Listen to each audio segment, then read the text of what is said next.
Good music. I'm jamming. Let me jam. Let me jam to the copyright music. I'm allowed. It's valid.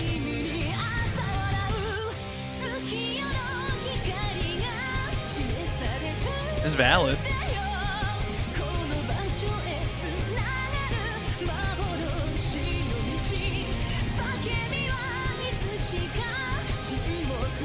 Okay, I think I have everything in the world ready. Everything is already ready. We don't have to fuck around. We can just start. I could literally just start right now. Can you believe it, guys? We don't have to wait around forever for me to get shit ready? We can just like start the game? Can you fucking believe it, guys? We can just like dive right into it. Holy shit. It's fantastic. Fantastic. Okay. Let us begin. Let us begin, gamers.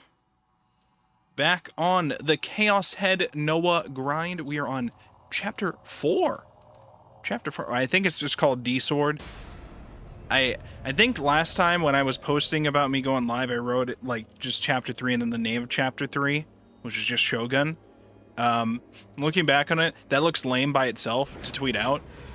So I wrote like the chapter number we're on, and then the like little meme comment thing that I did for the title. Okay, so basically the title of the stream was what I tweeted out and posted places, so we'll go with that. I think we'll go with that kind of meme for Chaos Head going forward, and we'll see how that goes. We'll see how that goes. Let one more play, maybe? I'll let one more play. We'll let one more play, and then we'll begin.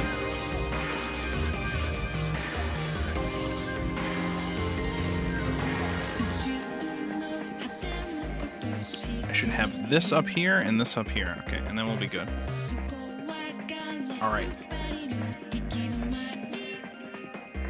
We are ready to go. We're so ready. We're so in there. We're in there.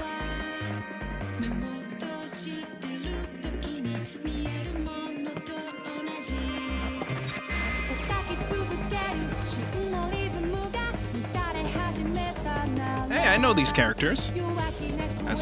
This is the new character, though, the new one in class. We haven't talked with her that much yet, except for her delusions. There's the crazy girl who stalked us. She's got a popsicle in that sprite, I guess, but she's got the D-Sword. She introduced us to that. The concert girl. Got so much going on. Again, I don't remember if I've ever said this before in like the first stream. Maybe I did, but I've seen all of the Chaos Head anime. I can't remember anything about the Chaos Head anime, and that's probably a good thing, because I've heard the Chaos Head anime is dog shit. So I wasn't fully paying attention when I watched it, which is probably a good thing. I just remember the meme screenshot of "My popular times are here." That's a good meme. I think I don't know if I forget what chapter I had stopped at when I had tried to play this game years ago. I forget what chapter I stopped at when I was playing it off stream years ago. But I want to say we're almost there. We've been doing about a chapter a stream, and we'll be doing another chapter today. We're going to do all of chapter 4. And then we should be good. What, are you not going to select? Oh, there we go. I had to click into the window. Okay? Had to click into the window. And now we load up Chapter 4, D-Sword. Okay. Let's begin! Sign City was a pair of buildings located just south of the Shibuya Scramble Crossing. A small plaza rested in front of the entrance to the east building. While it was not nearly as big as the ones in front of Hachiko, the Mayoi statue, Moyai, I said that backwards. Moyai statue, or other popular destinations, it still found itself used quite often as a meeting place.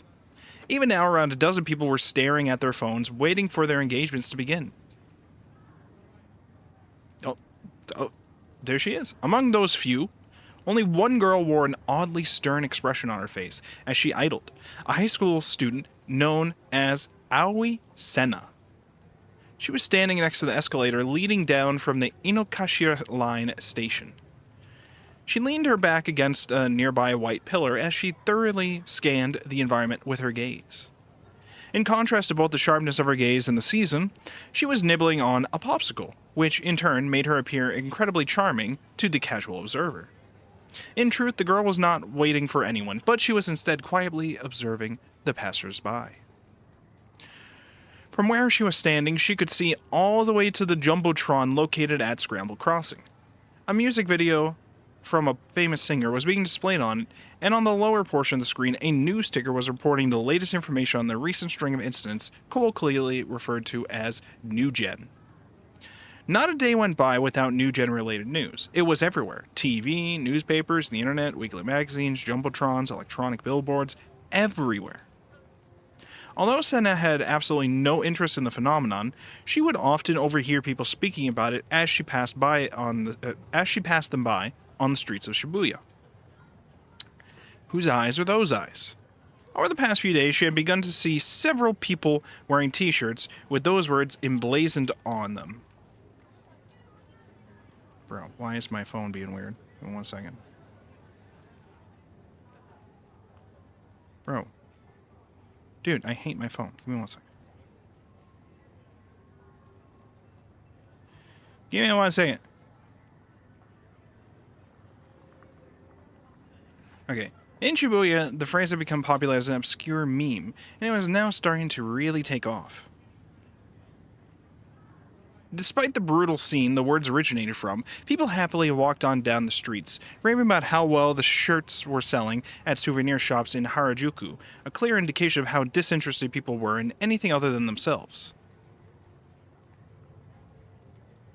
Senna snorted quietly in a contemptuous display, finished the last bite of her popsicle, and closed her eyes softly without losing her stern expression. She listened carefully to the noise of the city, an abundance of different sounds billowing in front of the station on the Sunday afternoon. The roar of trains arriving at the platform, the blaring horns of taxis, people walking and talking, the background music coming from the jumbotrons and from inside the Science City stores, the announcements telling people how to safely ride the escalators. Sounds were never allowed to end. Before one sound finished, another one would appear, creating a multi-layered discord, oh, I know that program, that rang throughout the station. In the midst of all the discordant noise, Senna focused her attention only on the people's voices.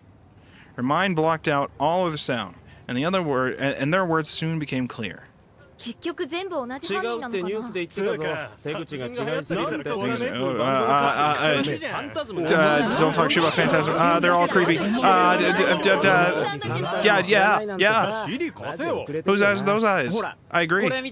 Yo, dude, check this out. Oh, yeah, hell yeah. Please stop. Please stop. Suck my dick, dude. Go buy one yourself. 俺もいよいよ全国デビューか。最近渋谷超怖い。Jesus, how long does this go on for? I get it. No, I get it. Oh my god, please. Okay. I understood all that, and I ate my popsicle. A short click of the tongue escaped Senna's mouth, and she stopped listening soon after. There was nothing of value to be found in any of the noise, after all. Noise was simply that, noise. She's just like me, for real. For real. Once more, Senna examined her surroundings. For a while now, she had been feeling a repulsive sensation, like cold fingers caressing her spine. A gaze being cast upon her by an unknown entity. One with which she was unable to pinpoint exactly what the source was. Senna pushed herself off of the pillar she was leaning against. Then, as if she had just remembered something, she stared down at the popsicle stick in her hand. 外れか。 We lost, boys. Gradually growing more and more discontent, she wrinkled her brow and began to walk quickly toward the station.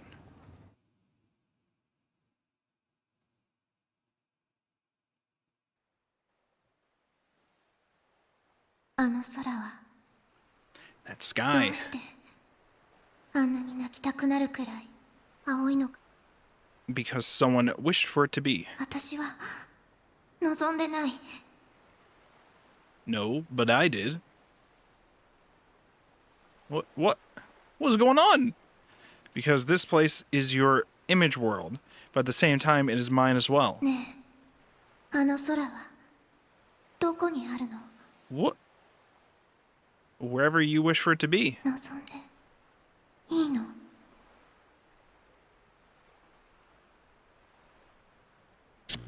What? Was this a dream I just had, or a delusion? Oh. Is that my alarm clock? Hell yeah, Saratan. Saratan was calling me. Last night's ep of Bloodtune was awesome. Man, Chainsaw Man was crazy good this week. Saratan played a huge part in it, and there was a super hot kiss scene. The animation quality was practically movie tier too. A good morning kiss. Oh yeah, okay, yeah, of course she didn't mean it. Saratan was calling me. Plus, she was saying such moe things that I couldn't not wake up. I tore the blanket off my body and got up from the sofa with a groan. You big dum-dum.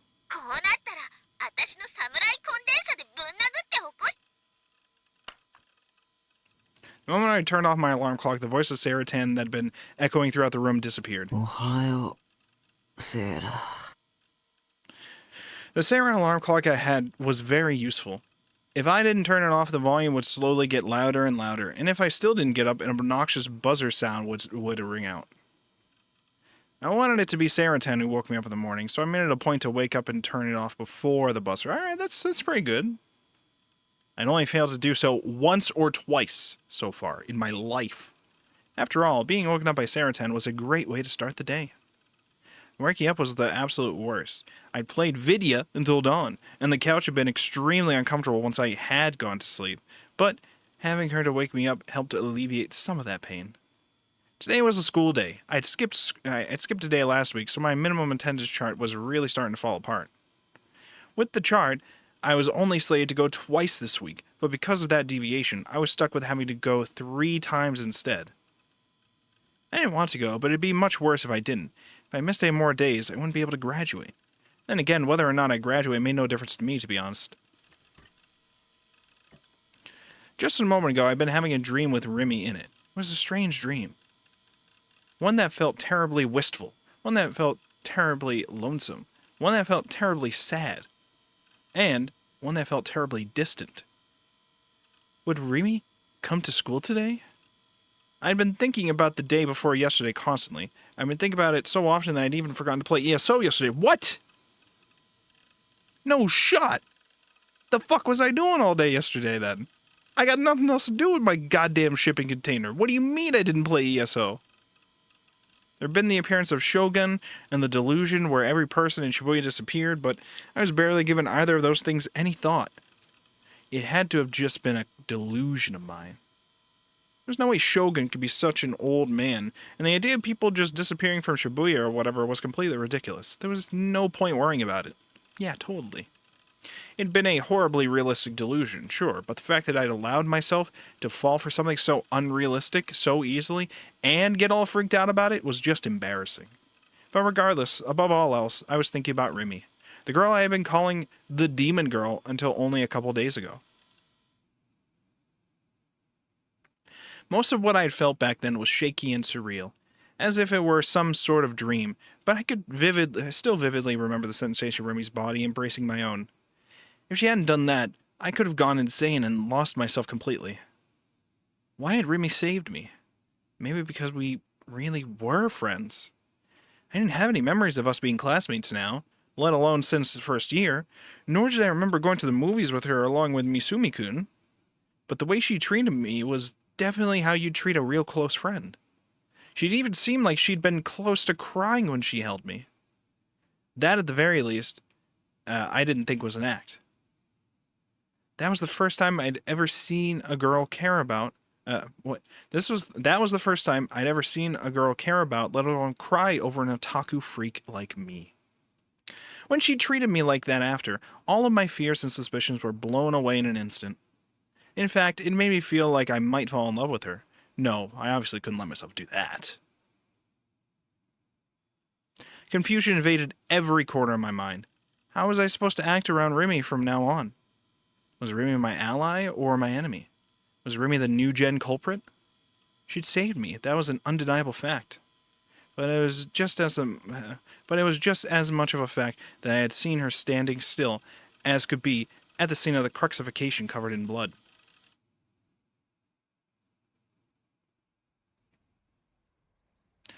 On my way to school, I stopped by Shoto Park. After what happened with Yua, I put a stop to my habit of eating breakfast there before going to school. There was no way I could feel even remotely relaxed when I thought that Yua could be watching me from anywhere. And even if I ignored that, if she came up to talk to me, she would start going off about her irritating delusional schizo bullshit all over again. I didn't want anything to do with a girl like her. Yua was Remy's underling. Sure, my original guess may have been incorrect. But that didn't mean that Yua wasn't my enemy. It was still possible that Shogun was the boss of the whole thing, and Yua was one of his underlings. Either way, I knew I'd be better off staying as far away from her as I could. And yet I found myself coming here today, for some reason. I examined my surroundings carefully to make sure that I couldn't see Yua anywhere. Once I knew the coast was clear, I slowly sat down on my usual bench. I took a bite of the chocolate bread I just bought from the convenience store, and then looked out at the pond. There was next to no wind, and the surface of the water was calm and serene. I could see the occasional shadows of carp-esque fish gliding through the murky water. The park was unusually empty today. It was a very quiet spot. As my gaze wandered across the park, I couldn't help but think about Remy. To be honest, I've been dreading going to school today. I knew I'd have to face her if I did. That was the real reason why I was stalling at the park. I felt like I'd said a lot of awful things to her, and yet the smile on her face never faltered, and she always treated me like I was a close friend. And I was sure that when I went to school today, she would keep on doing that as if nothing had even happened. She'd smile and talk to me like we were friends, pretending like she didn't even care at all about what happened in front of 107. It was hard to put it into words, but I felt a little annoyed by her constant cheerfulness. Yet, at the same time, I also ended up feeling more cheerful myself when I was with her. I wasn't sure how to act once I did run into her. It was true that I didn't think she was a demon anymore, but honestly, I didn't think of her as a friend either. Misumi-kun had said that she and I had been really close classmates for the past year and a half, but I didn't remember anything like that at all. Maybe it really was because of the person controlling me, but making my memories of Remy and only Remy disappear with pinpoint accuracy like that, there was no way that was possible. Oh, okay, here we go. School day time. Finally going to school. Upon entering the school building, I lowered my head even further toward the ground. As was my usual MO, I kept close to the wall and walked slowly toward the staircase. My class was on the 3rd floor. Getting up there was a pretty big hassle. They really could use an escalator or something. I was the new girl. When I reached the front of the staircase, I spotted a girl climbing unsteadily up the stairs. She was dragging her right leg a little as she walked. Maybe she twisted it. Her petite body swayed from side to side. She looked extremely unstable. As other students passed by her one after another, the girl slowly continued to climb, exactly one singular step at a time. One. Watching her from below, I would be able to see her panties any second now. Shit, if I kept this up, I'd be labeled a total pervert. Last thing I needed was to go in front of a mirror and see myself as Bill Clinton or some shit. Wait, what is this line? What the whoa? What the fuck is this line? I had to screen cap that. Holy fuck. What? Oh my god. Okay. With that thought in mind, I stepped onto the stairs in order to pass the girl, but right when I did, the girl caught the tip of her shoe on one of the steps, and she immediately staggered. Jesus. And then she fell down so hard, you could almost feel the crash sound effect. I could hear it, too. I could hear it. Fortunately, she ended up falling on the landing, so she hadn't fallen down the entire staircase. She was still down on her knees from the pain, though, and was staying pretty still. Could this be a flag? Yeah, no way. Even if it was, calling out to her or anything even remotely similar would be impossible for me. So how's it going, Shadow? You came by on the amazing line about Bill Clinton, okay? So I hardly slipped past her. I want nothing to do with that. Sorry, but you should go. But you should get some womanizers actually into 3D to help you. Someone like Misumi-kun. You really shouldn't rely on me. But the girl was staying curled up on the ground so motionlessly, I started to get a little worried. I was halfway up the stairs when I slowly turned back around to check on her. The girl was gripping onto the railing and trying her absolute hardest to stand back up. Her knees were trembling. She looked like a newborn fawn or something. Her knee was oozing blood. Maybe she just scraped it. Huh? Her face, I'd seen it before. Wasn't she the girl who transferred into my class last week? What was her name again? I couldn't remember. Oh wow, she was crying. Did it hurt that badly? The fall had definitely been pretty bad, but not bad enough that she'd cry from it. There was nobody else willing to lend her a hand. After just barely managing to stand up, she bent forward and peered down at her knee. She must have been checking to see if she'd hurt it. Yeah, you did. The transfer student wiped away her tears, set down her bag on the spot, and started rummaging around inside it. What's she looking for, I wondered. Suddenly, as she raised her hand above her head in a triumphant manner, clasped in her hand was a Band-Aid. Oh my god. Our eyes met. Oh no. The transfer student went red in surprise soon after, then hung her head. Regardless, she looked like she was okay, so I was sure she'd be fine without me, of course. Thinking that, I hurriedly made my way to class.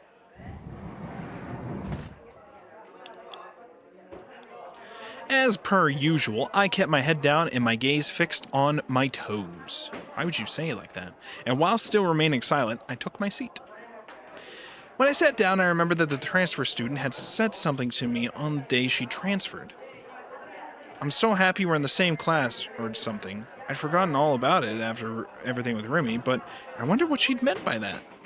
Yo, Taku. Still, according to routine, Misumi called out to me. Maybe he didn't have any other friends besides me. He'd always talk to me and no one else, so I was starting to genuinely suspect that. Or it's possible none of the people who know me are real. It's possible all these people are characters within my own mind. Probably.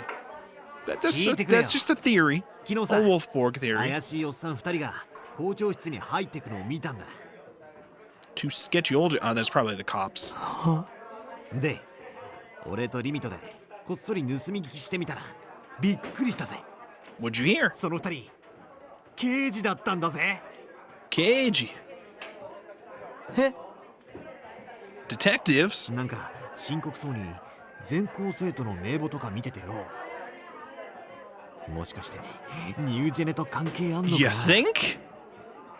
Maybe the true new gen culprit was someone at this very school.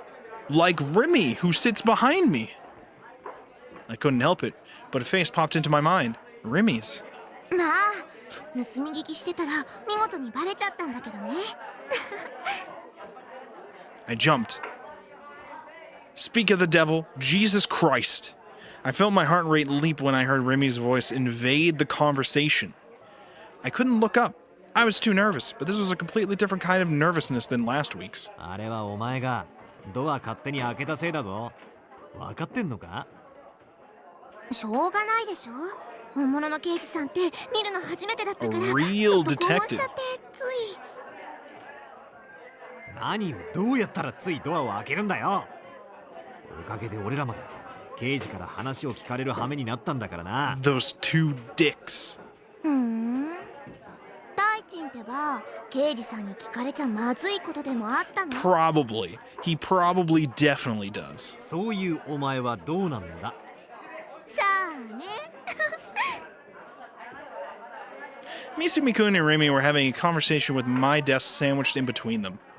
They were completely ignoring my existence. But to be honest, I was grateful for that. Even if Remy did talk to me, I didn't have any faith that I'd be able to say anything back. I was hoping that the bell would ring before they got the chance to say anything to me, but when I glanced at the clock, I saw that there was still about 5 minutes until class started. そういやタク、ここに来る途中で梢ちゃん見なかったか？ Kozue-chan? Who? どうせお前のことだか The ら new 覚えてねえとは思ったけど。 Yeah, it's you and all. You wouldn't remember shit, Taku. 先週転校してきた子のことだよ。 Orihara. 折原梢ちゃん。 Kozue-chan. Oh, so that was her name. Orihara Koze. 階段で On the stairs. 階段？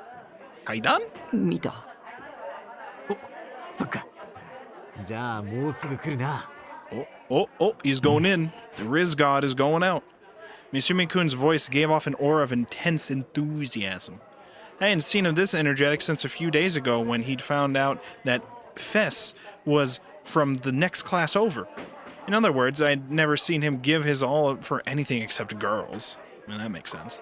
Which reminded me that just last week, Misumi-kun had already gone to hit on the transfer student and the moment she'd arrived. Oh, wait. Misumi-kun had already gone to hit on the transfer student the moment she arrived. Okay. You really are incorrigible. You've got a girlfriend and everything. I hope you're real proud. Piece of shit. It should have been 梢ちゃんっ me. てマジ可愛いと思わねえ？ Kozue is seriously cute, don't you think? He asked me something I had trouble answering. I moved my head down ambitiously. Ambiguously, not ambitious. Why did I say that? Ambiguously. Which he apparently took as a yes. 太郎！俺一目で気に入っちまったよ。なんか守ってやりたくなるんだよな。 Yeah, but Takumi doesn't care. 男子みんなも同じ意見だよ。 All the boys agree. どいつも可愛いって言ってんだ。けどよ、女子の間じゃ。 Yeah, because all the... What is it? All the boys like her because she's cute, so all the girls hate her? Is that what's going on here? まだ転校してきたばっかだぜ。それなのに早くもうざいみたいな意見まで出てきてんだよ。 They probably think she's annoying because her like cutesy stuff is probably all just a fucking fake act. こ Okay. のクラスの女子って性格悪いやつ多すぎだ。 Shit personalities. I guess you would know. それって You dated like 大 all of 臣 them. のせいじゃないの？ All kind of your fault. True. だいたいそのうざいって言ったのどうせ大臣の彼女でしょ？ Holy shit. ああ、そうだけど。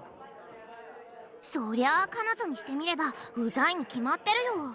自分の彼氏が目の前で折原さんを口説きに行っちゃってた Yeah, らさ true. Misumi, good. What the fuck? 私でさえよく喧嘩売られるんだから大輔君に近寄らないでってしかも一人じゃなくて何人かから言われたマジ？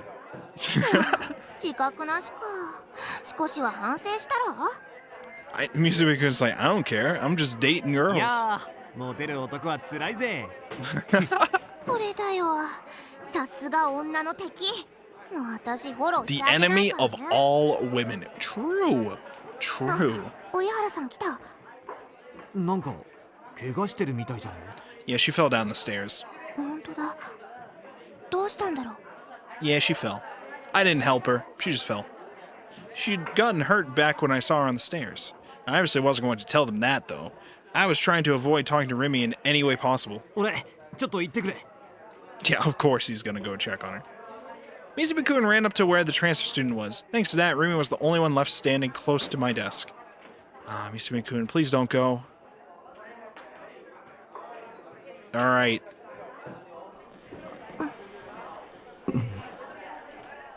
Remy didn't say anything, but she didn't move away from her seat either. Alright, let's start with a positive delusion. Start positive here, okay? Let's try not to have people get murdered immediately. Considering the fact that I was hunched over so far on my desk that I could barely sink my teeth into it, I couldn't see her expression. All I could see was her waist, but if that was true, then that would mean she had to be facing me. In other words, she was looking at me.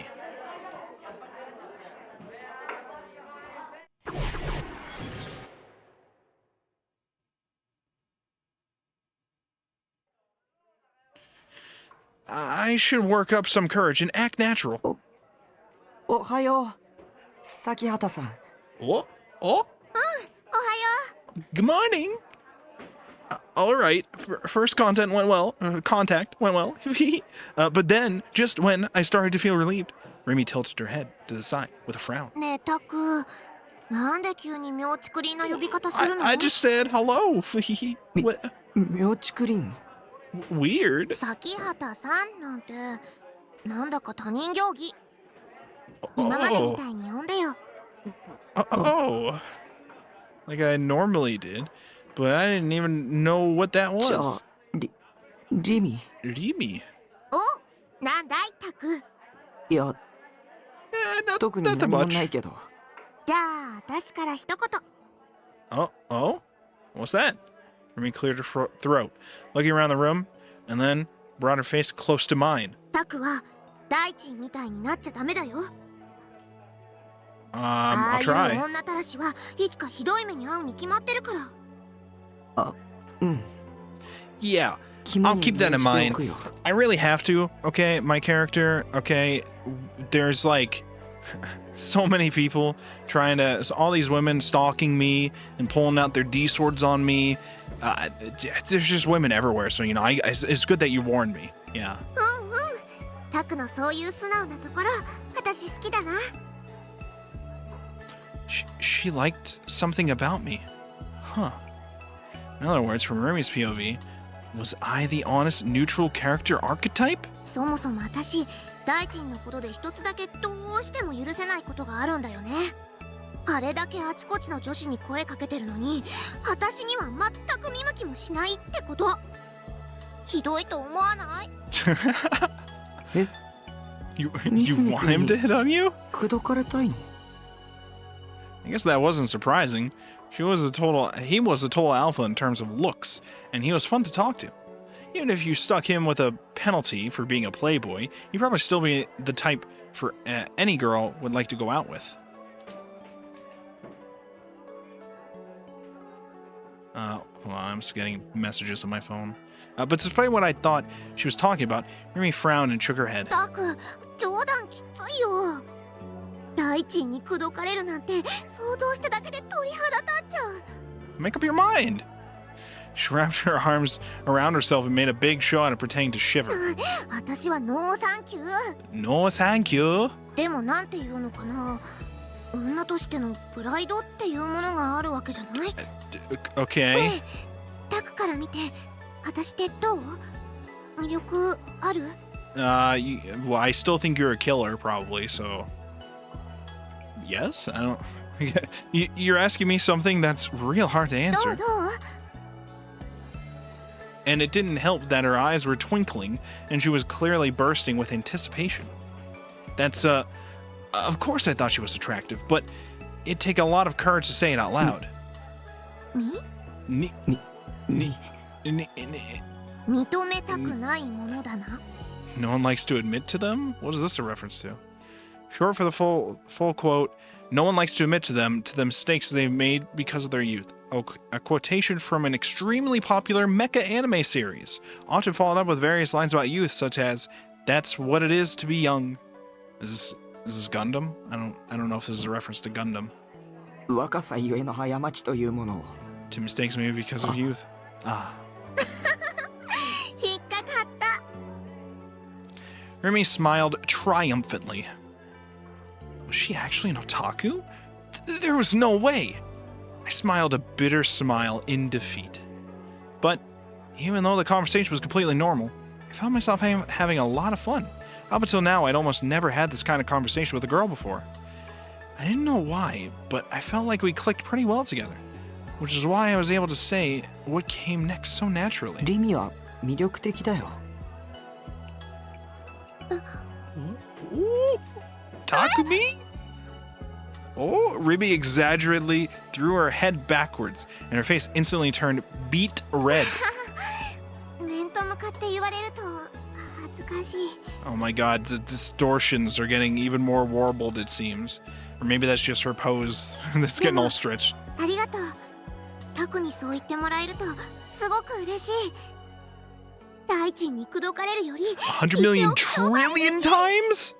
Whoa, 1 we are 億兆 so なんて言って in. たはないけど Yeah, there's no such thing as 100 million trillion. I mean, technically there would be. Technically, mathematically speaking, there would be. You just wouldn't call it that, but that would be a thing. You なんと can な have くニュ those. アンスで You 分 can か have って that. よ。それだけスケールの大きい嬉しさってこと。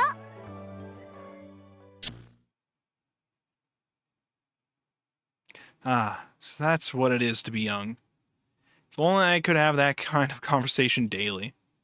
Every day of my life would be fun and fulfilling, and how I saw the world would change completely. But at the end of the day, that was just an illusion. Me in reality couldn't even make eye contact with Remy. I just kept my head down, didn't move, and stayed silent. I despised my own cowardice, and so I was hit with a fierce wave of depression. Bro, too fucking real, タ man. ク Remy, who had been silent the entire time, finally called out to me, albeit hesitantly. But I couldn't respond due to how sudden it was. To her, it probably felt like I was ignoring her. In my head, I knew I couldn't keep acting like this, but in the end, I still couldn't get myself to do 大丈夫 anything. This time I nodded frantically. It probably made me look pretty suspicious. そうだったらいいんだ。 Marie's voice was gentle. I could hardly believe it, but it seemed like she was going to continue patiently being with me, even though I was being silent. Are you okay? Was what she'd said. I felt the sudden urge to ask her something. I wanted to ask. Back when we met in front of 107, what did it look like to you? Considering the fact that she hadn't mentioned anything in particular, it seemed like she didn't know anything about the people temporarily disappearing from the streets of Shibuya, nor anything about the wheelchair-bound shogun. Which would probably mean it'd just been one of my delusions after all. That was why I wanted to ask her. But I didn't think I'd be able to look up and do so after all this time. Either way, I couldn't do it today. I couldn't even prepare myself to ask her. So next time then. I asked her the very next time I came to school. Yeah. I should probably organize the questions I wanted to ask her before あ then. れねえタク折原さんがこっち来たよ。 Oh? The transfer student? Why is she coming over here? Was she going to come down on me for not helping her on the stairs earlier? But she didn't seem the type of person to do that. Or maybe she wasn't coming up to me, but she actually wanted Remy for something. The transfer student came up to Remy, then stopped. She didn't say anything. What the hell? As long as Remy was here, I couldn't raise my head. The transfer student's toes were fidgeting, but she still didn't try to say anything. 折原さんどうしたの？ Can we help you, woman?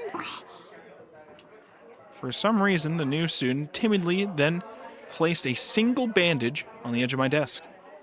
It was a fancy one with a picture of that weird character, Gerofraki, emblazoned on it. Of course. Was she giving it to me? How do I react? This is Orihara Kozue girl. This Orihara Kozue girl was kind of weird. Oh, see, now she's crying. She can read my thoughts. 折原さん泣かないで。 What? Was she crying? Why was she crying? Was it because I didn't say anything? But the transit student hadn't said anything to me earlier. タクは怒ってるわけじゃないと思うよ。 Remy swooped in to cover for me. Come to think of it, that was a little bit odd. I didn't know next to anything about Remy, and yet she knew a lot about 彼 me. ってあんまり人と目を合わせようとしないの。引っ込み思案ってやつ。 Yeah, I'm what you call an otaku freak, okay? Don't fuck with me. Don't mess そ with ん me. なにガチガチに緊張しなくてもね。私にも絆創膏くれるの？ありがとう。 May I give you a band-aid in these trying times? With that, the transfer student bowed her head deeply to Remy, and then she sped her way back to her seat. It was almost like she was running away or something. なんだかよくわかんないんだけど、タク、その絆創膏もらってあげるべきだと思う。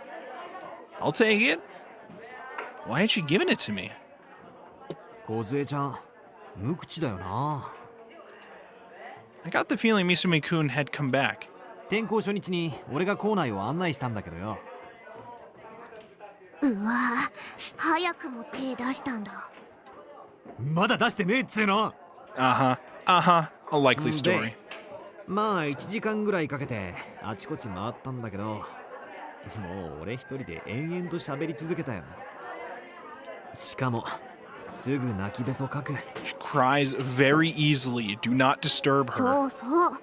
今も急に泣き出したから何が起きたかと思ってあたふたしちゃった。そんだけピュアなんだよ。なたく、お前ならわかるだろう。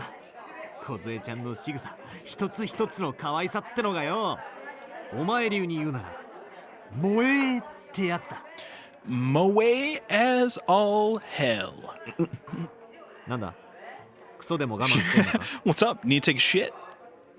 Shook my head from side to side as hard as I could. たく、さっきからちっとも喋ってくれないんだ。 I don't need to talk. Yeah, that's because you're here, woman. I wasn't ready for that. I had never talked to a friend who was also a girl all friendly before. Then again, I never had a single female friend before. Not throughout my entire life. でもさ、今折原さんと話してみてなんとなく思ったんだけど、彼女と話してるとなんだか疲れちゃいそうかもなんて。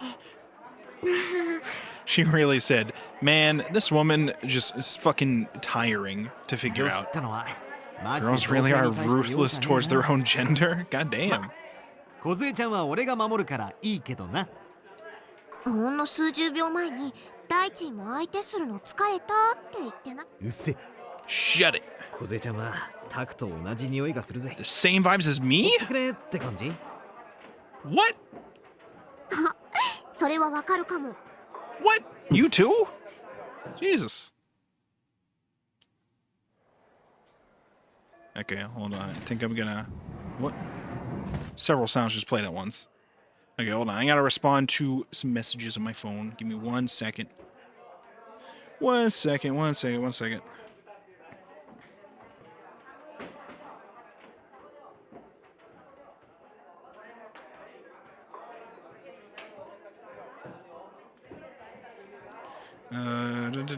Okay.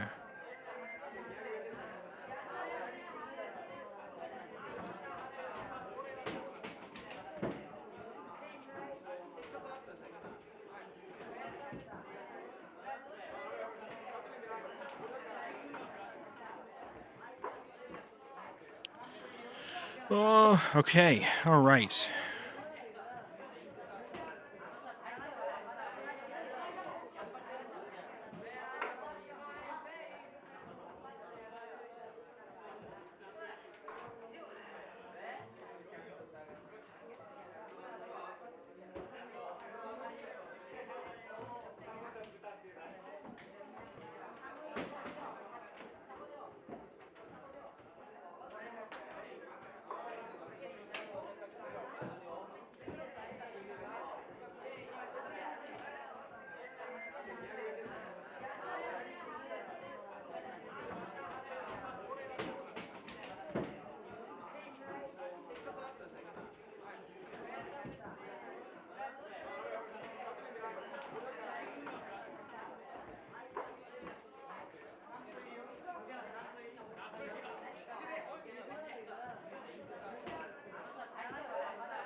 My work decided to message me about a couple things right now, but it's because we have like a annual meeting thing tomorrow. And so I gotta respond to some things real quick. Hold on 1 second.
Okay, there we go.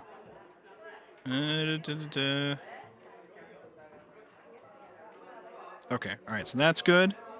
That's all set. Sorry again for us pausing for a moment, okay?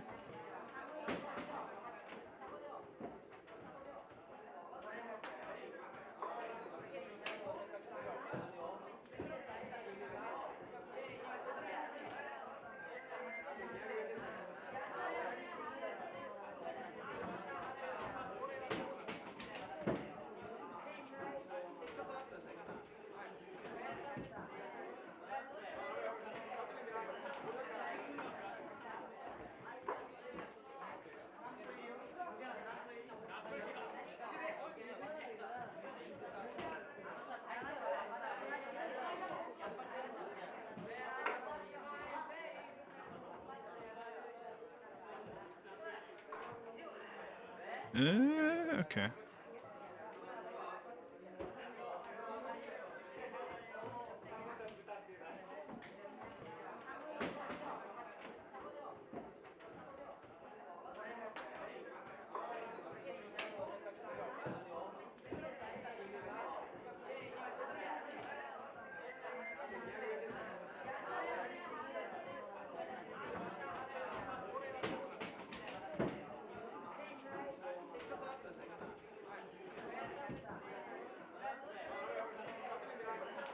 Okay, alright.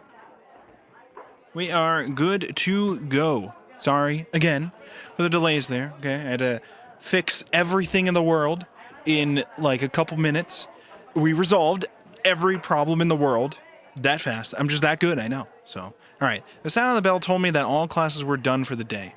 The second it went off, I packed up my things, got up from my desk, and left the classroom. I couldn't stand the subtle distance I felt between me and Remy for a second longer, so I wanted to get out of the classroom ASAP. Besides, I also had to stop by a manga darake today, too. Okay, let's see. In the end, I hadn't been able to say a single word to Remy.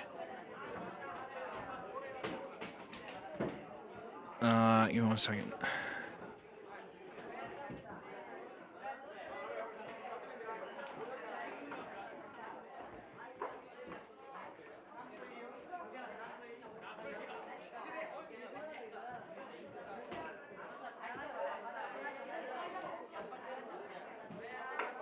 Okay, all right.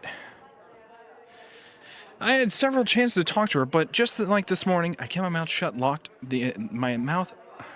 kept my mouth locked shut the entire time. I might have screwed up by doing that. It would make it even more difficult to talk to her the next time I saw her. I was sinking deeper and deeper into the thick swamp that was trying to figure out how the hell to act around Remy.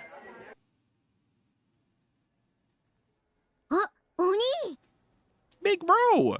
Just as I was about to leave the school building, I was hit with the voice of a certain irritating person. Nanami came running up to me, holding a trash can in her hands. She must have been in the middle of taking it out. Unfortunately for me, the bitch had spotted me. I tried to ignore her and speed my way out of there, but just like usual, Nanami refused to let that happen.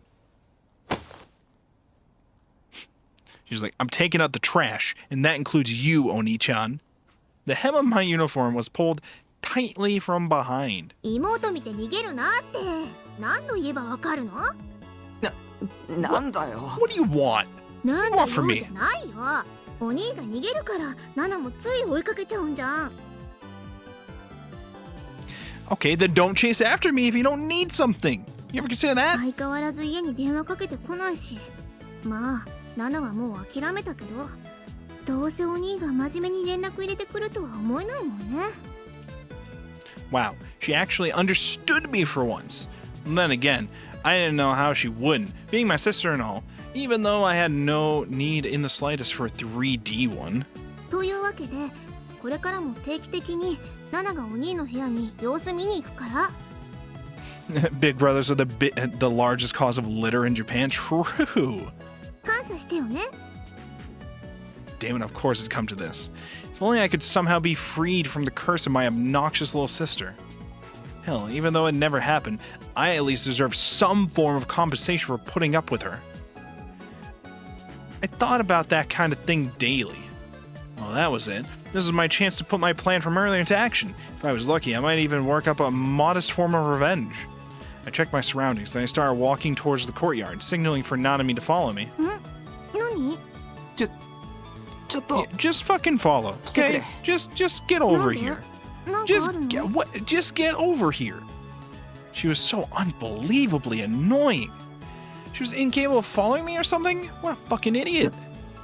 ナナミに大事な頼みがある。え頼みお兄が何 From me, yes. Nanami's eyes went wide. 珍しいじゃんお兄が頼み事なんて We're about to pull an epic prank on our sister. とにかく黙ってつ Just いてこいって。 shut up and follow me. あ Just ちょ get っと over 待 here. ってよ Why? God, I was like, Twitch is saying I have a whisper from somebody, and it's one of those cheap viewer fucking bots, not in the chat, in my goddamn Twitch whispers. Are you fucking serious? Do I gotta hire mods to clear this shit out from my goddamn Twitch whispers too? What is this bullshit? What the fuck? And also, I think my Twitch is dead now. Hold on. Let me refresh my page.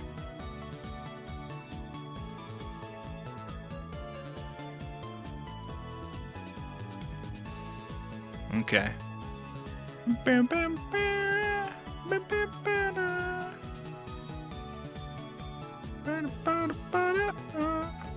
One second.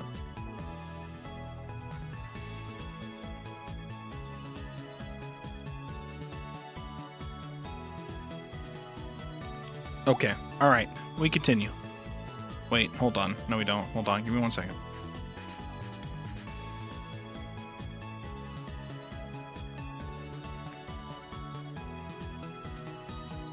Okay, there we go. All right, we're good. All right, we will continue with the epic prank that we're definitely about to pull on our... What is going on with my Twitch? Hold on. Hold on. My Twitch on this goddamn... What are you doing, Twitch? I opened up one whisper, and now my whole Twitch thing is not working like it should. When I go to Creator Dashboard, Stream Manager... Okay, now it's working. I don't know why I was doing that before. All right, we're good. There weren't many people in the courtyard. During lunchtime, the place was always crowded with students eating lunch, when the only people who'd bother coming here after school were from the gardening club or whatever. で頼みって Nanami lowered the trash can she was carrying to the ground, then gave a big grin as she puffed out her chest. 条件はマクで汚りねその条件飲んでくれるんなら本当は嫌だけど I got treated to お兄の頼み McD's 聞いてあげる afterwards. Alright. Every little goddamn thing she'd said did piss me off. Every little goddamn thing she did pissed me off. I couldn't believe she actually wanted me to pay her back for this. Didn't help that I'd already treated her to McDonald's before, too. Forget it. わかった。おごる。 I'll treat you. 本当今日のお兄いつもと違うね Totally different person today. Yeah. Well, yeah, because I was lying. So's for being a liar. Short for sorry. Often used in conjunction with lol or some other form or common net slang. Example, fuhihi so's lol. Although it is indeed an apology, it is often used to refer to in order to tease or provoke the other party instead. My brain is doing the weird thing where I'm just inventing words that are not there when I read now, and I don't know why. So we gotta relax. Gotta drink some water. Gotta chill.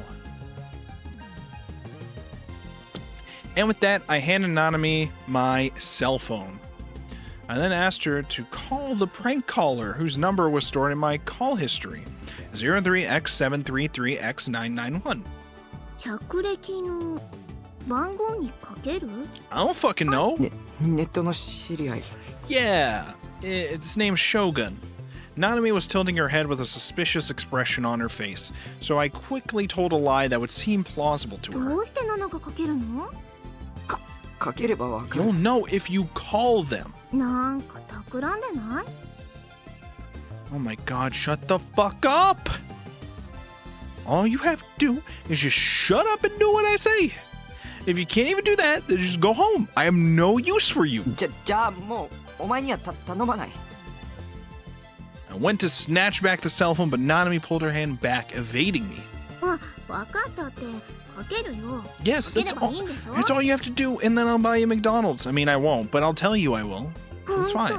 とわがままなお兄だな。 Hi. Yeah, you should talk. Choking back my anger, I watched with bated breath as Nanami dialed the number in question. Nanami, blissfully unaware, put the cell phone to her ear and waited for them to answer. I noticed that, on the hand she was holding the cell phone with, she was wearing a yellow bangle. That was the one I'd given her, wasn't it? Then again, it was more something she just decided to appropriate rather than me actually giving it to her. She even wore it when she went to school? Did she really like it that much? Even though it was just some cheap-ass bangle I'd gotten for free? Nanami really did have no taste at all. Not that I could really speak for anyone else, though. This didn't matter at all right now. Anyway, who is going to answer the phone? Would it be some scary DQN piece of garbage? Best case scenario, it'd just be a prank and had nothing to do with Shogun or Yua. あ、もしもし。 Moshi? Someone must have picked up, so Nanami called out as she covered the receiver with her hand. Only to raise her eyebrows soon after. She then thrust the phone back in my direction. お兄。 What? なんだ What? なんだじゃないよ。現在使われてませんって言ってるよ。 It's saying, what? え Huh? I snatched the phone from Nanami and put it to my ear, and what I heard was... おかけになった電話番号は現在使われておりません。番号をご確認の上。 She was right. I guess that meant it really had been a prank, huh? It was a prank where you called a bunch of random numbers simultaneously over a couple days, and when the prank was over, both the number and the phone were destroyed, or something like that. Either way, it was a pretty large-scale prank. But, meh, it didn't answer to me either way. What? But, meh, it didn't answer to me either way. I knew now that the mysterious call had been nothing more than a prank, and nothing else mattered anymore. ねえ、一体何なの？もうお前 Yeah, 用な get し out of here, okay? What about McDonald's? Leaving Nanami standing there, I started to walk off, but it didn't take long for her to chase after me. どういうことか説明してよ。 Don't worry about it. Just shut up お already. 前掃除中だろ Yeah, I was helping you take out the trash, okay? ゴミ You. 箱置きっぱなしだぞ Yeah, go get your trash can. あ、 Oh, right. ね、でも説明聞いてないもん。 Don't worry about it. 僕は帰る I'm going home. Without dealing with Nanami, I walked quickly to the school gate with her right on my tail. Yeah, Nani? お兄、じゃあマクディおごる約束だからね。ちゃんと覚えといてよ。 I don't remember that. Like I care. Like ちょ I っと care. 嘘ついたの？まあな Maybe. I might have, a little. Now I stopped dead in her tracks, looking pretty upset. But I kept right on moving. お兄のバカ。 She yelled out in a voice loud enough to echo throughout the entire area. Fed up with her, I went to turn around and saw her glaring at me with her hands on her hips. お兄なんて携帯の電磁波の影響で脳みそスカスカにされて死んじゃ I mean, a jerk like you should get their brain shriveled up by silver radiation and die. I mean, how does she just drop banger lines? She just drops banger insults at me. Shit, thanks to Nanami's screeching, more eyes were looking our way, even though I made it a point to stand out as low as possible at school. My sister was the most obnoxious shithead at all time. Not giving a damn about what Nanami had to say, I ran off towards the school gate. It was best to retreat in times like this. う。バカー。 Nanami's voice could still be heard even after I passed through the school gate, making me feel completely and utterly drained.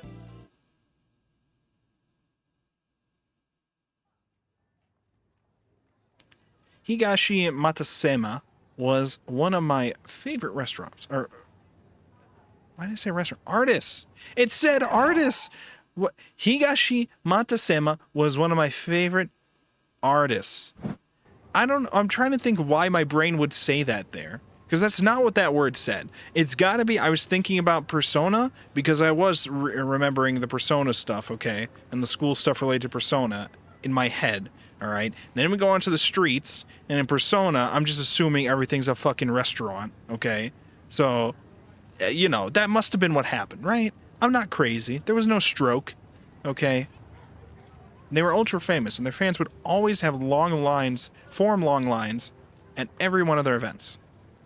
I heard that the new Bloodtoon Dojinshi that had come out this summer had sold out in no time flat.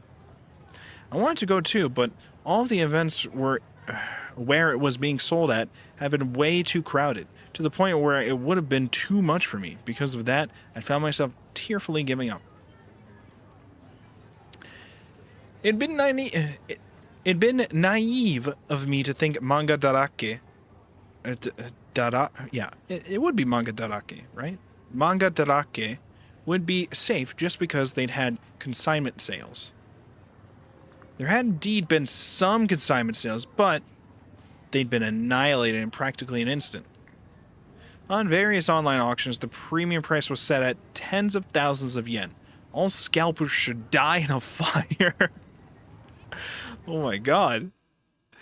A derogatory term used to refer to people who acquire difficult-to-find products only to sell them at a higher price in online auctions. That would be all the PS5 bros, yeah, for like years. Regardless, with all that in mind, I thought that it was probably impossible to get my hands on it. However, just yesterday, while I've been surfing at channel, I just happened to see that the new issue had been recently restocked at Manga Darake, which is why I'd headed for it immediately. 神様、奇跡を起こしたまえ。 Please, God, grant me this miracle. I prayed to the heavens in front of the store, and then I stormed inside. I scanned the Jojinshi section with my eyes as wide as dinner plates. I went back and forth down the aisle, searching over and over again to make sure I didn't miss anything. But I couldn't find it. And it's got like the little emote face. No. Was it already sold out? I casually observed the cashier. It was a girl. She wasn't very cute, but she did seem friendly. I never even once used the hyper-advanced technique known as asking the clerk about whether or not they had a certain item in stock. This is some unheard-of tech. The reason was, of course, that I didn't have the courage to do so. And not only that, but the title of Higashi Matasema's new book was Saratan's Cosplayer Gone Wild. So, yeah, asking that was completely and utterly impossible. Excuse me, miss, but do you have a copy of Higashi Matasema's Saratan Cosplayer Gone Wild? Do you? If I asked a female clerk something like that, I'd no doubt be labeled as a pervert, and I knew that for a fact. Thank you very much. I don't think that's the case. I'm pretty sure they sell a shit ton of those kind of things. I think they'd be fine with it. I think it'd be fine, actually. I think it's expected in a store like this. In the end, I simply gave up on asking the clerk anything and exited the store dejectedly.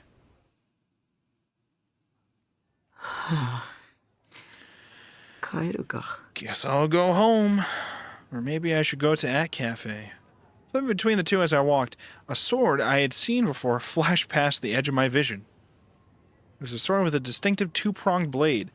The one with that girl B, the girl who called herself Senna, had been carrying around the city. In the crowded center guy, the tip of the sword jutted out above the heads of people walking down the street. As it got closer to me, I hurriedly took refuge in a nearby arcade. When I peered out from the shadows, it didn't take long for Senna herself to appear, the sword resting on her shoulder. Wearing an expression that was just as terrifying as ever, she walked quickly towards the station. She didn't seem to have noticed me, but even then, after having experienced the humiliation play that was lugging around a sword just like hers, the bold way that Senna walked around without a care in the world impressed me.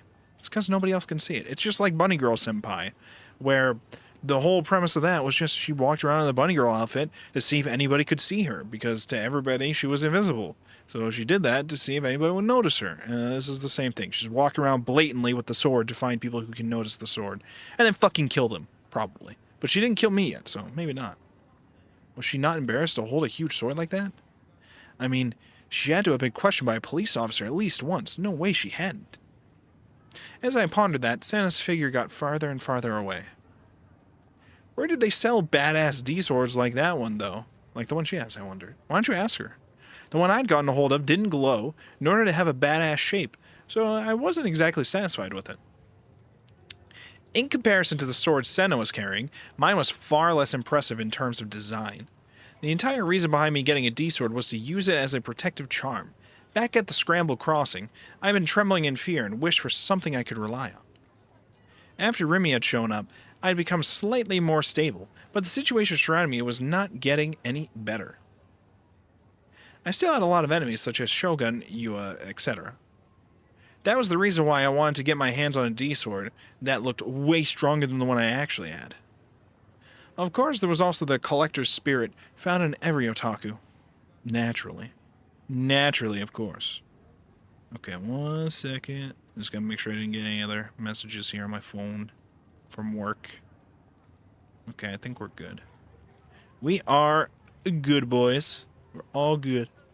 As I've drawn to Santa's sword, I've been staggering over towards Scramble Crossing without realizing it. Oh god, I bit my lip. I didn't want to be out in front of the station. I would reluctantly go to Center Guy or school or whatever because I had things I had to do there. But if I could help it, I prefer not going anywhere near them.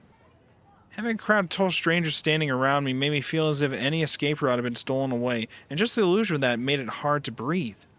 Unsurprisingly, the area in front of the station was infested with people. I was starting to feel more and more sick, so I opted to look down at the ground to try to hold back the nausea a bit. Because of that, the next time I looked up, I'd realized I'd lost sight of the conspicuous sword. It looked like she'd been walking towards the Hachiko statue, but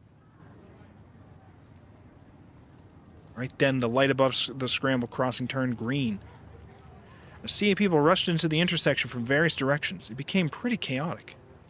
A whole host of people walking every which way, and they did it all without even so much as bumping into each other. When I saw something like that, I realized how unrealistic the empty Scramble Crossing I'd seen in my delusion the other day really was. The problem wasn't even a single second in the entire year where there was no people. Not problem, probably. There probably wasn't even a single second in the entire year where there were no people in this place. What was I even trying to accomplish by chasing after Senna in the first place? I hadn't even been able to ask the friendly Manga Darake employee whether they'd had something in stock. So how exactly was I supposed to talk to someone who looked unfriendly and scary looking like Senna? Besides, she might have been my enemy. I didn't know what she'd do to me. I didn't know what she'd do to me if I carelessly followed her around without any form of protection. What was wrong with me? I should just go home. I finally decided on that, but right when I was about to turn around,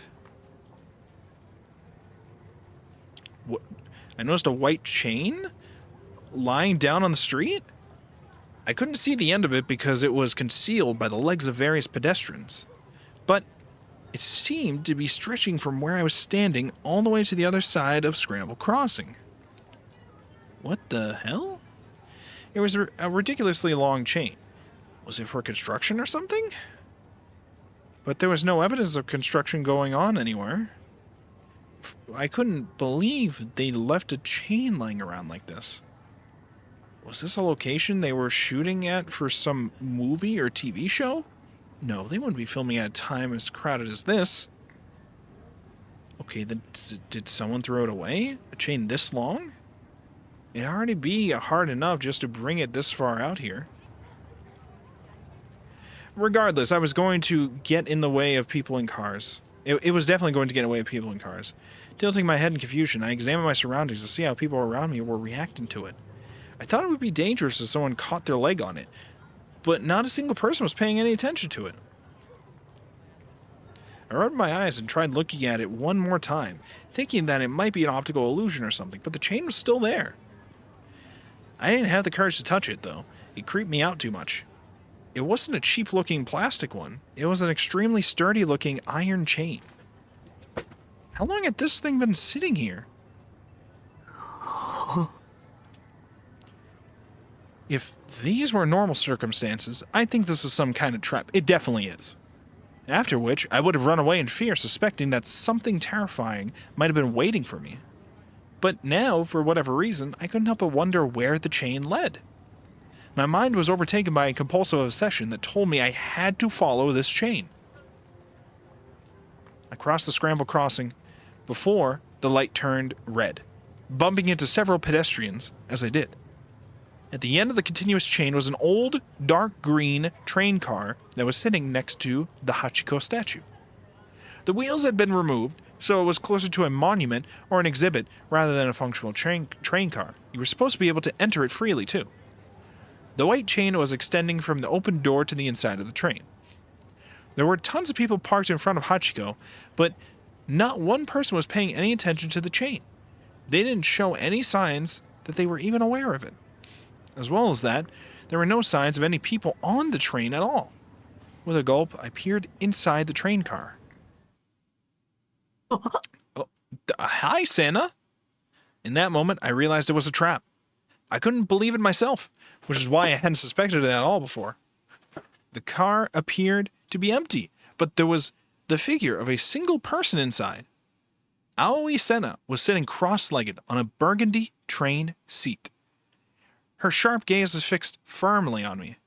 For some reason, she had been holding a light blue popsicle in her hand.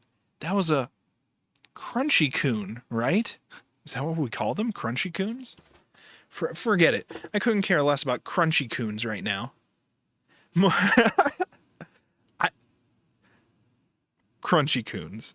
Okay, that's going to refer to Klondike bars and like candies. Just going to call them crunchy coons, okay?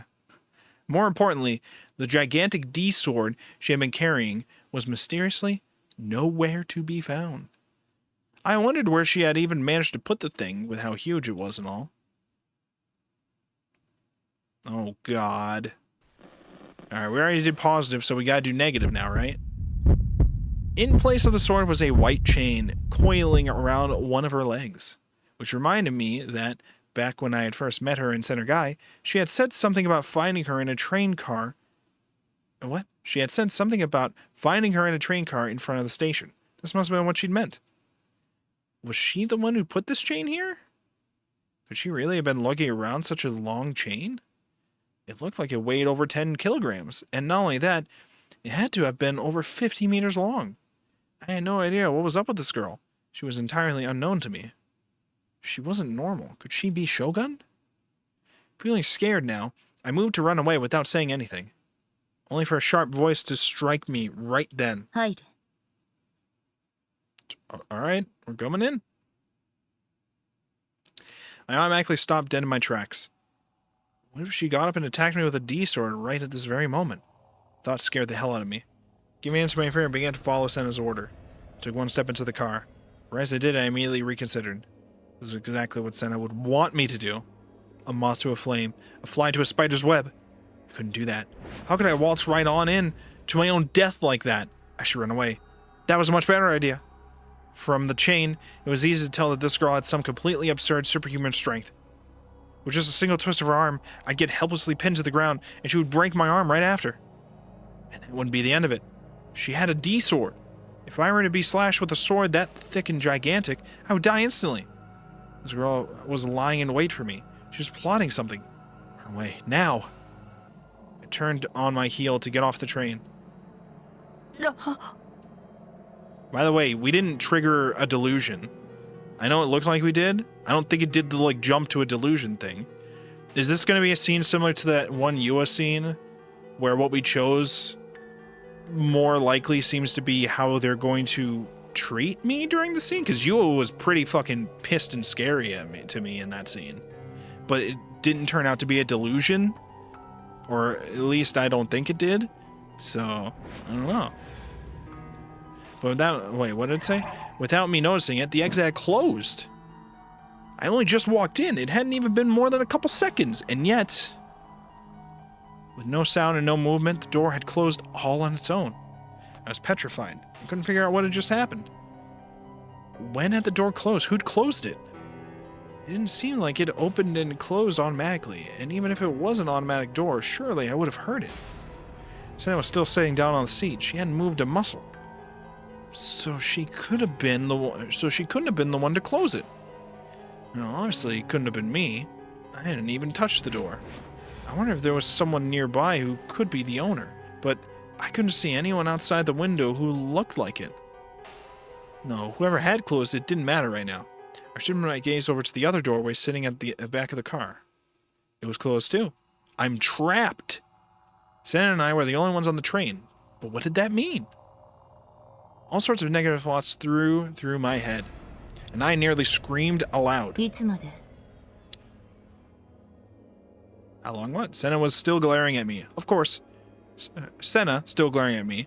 Of course. Spoke up, once again. そこに突っ立っているつもりだ I had nowhere to run. My legs trembled. If I was to make some noise and people outside might not notice, but Senna... If I was to make some noise, the people outside might not notice, but Senna would probably beat me to a pulp before I could escape. For now, it was best to just do what she said without resisting. I resigned myself and went to stand in front of Senna. あれ Huh? I suddenly realized. The bundle of chain that had been at Senna's feet just a moment ago had disappeared without a trace. I thought that she'd moved it somewhere, but there had been no sound to indicate that, and she was still sitting in the same seat that she'd been sitting on the entire time. Even if she had moved it, where the hell had she moved it to? I didn't see it anywhere on the エ train. ラーはどこにあった Where was the error? Senna, completely unconcerned with how lost I was, asked me something unintelligible yet again. だから私をつけてきたんじゃないのか As I shook my head left and right in confusion, Senna's expression became increasingly stern. She then eventually looked away from me, let out a small sigh, and took a bite of her popsicle. Freed from her sharp gaze, I nearly sank down to the floor once again. Talk about looks that could kill. I would have sat down on one of the seats if I could have, but when I realized that she might have said something to me if I did, I couldn't bring myself to. お前が私をつけてきているのには気づいていた What? I wasn't trying to, well, I mean, actually, I was, but...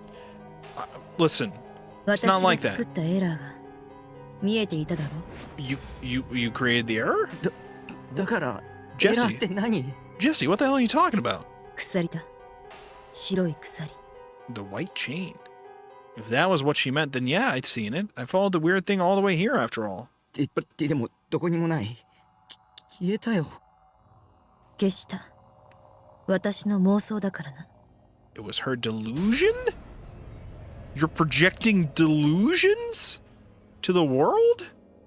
What is she talking about? じゃあ剣は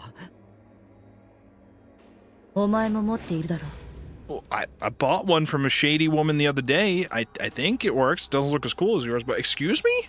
No, I don't have one. How could I? This wasn't going well. I could barely get a word out.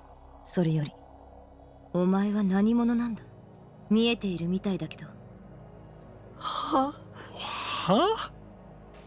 Senna glanced at me, then jerked her chin toward the window. この窓の外に何が見える People?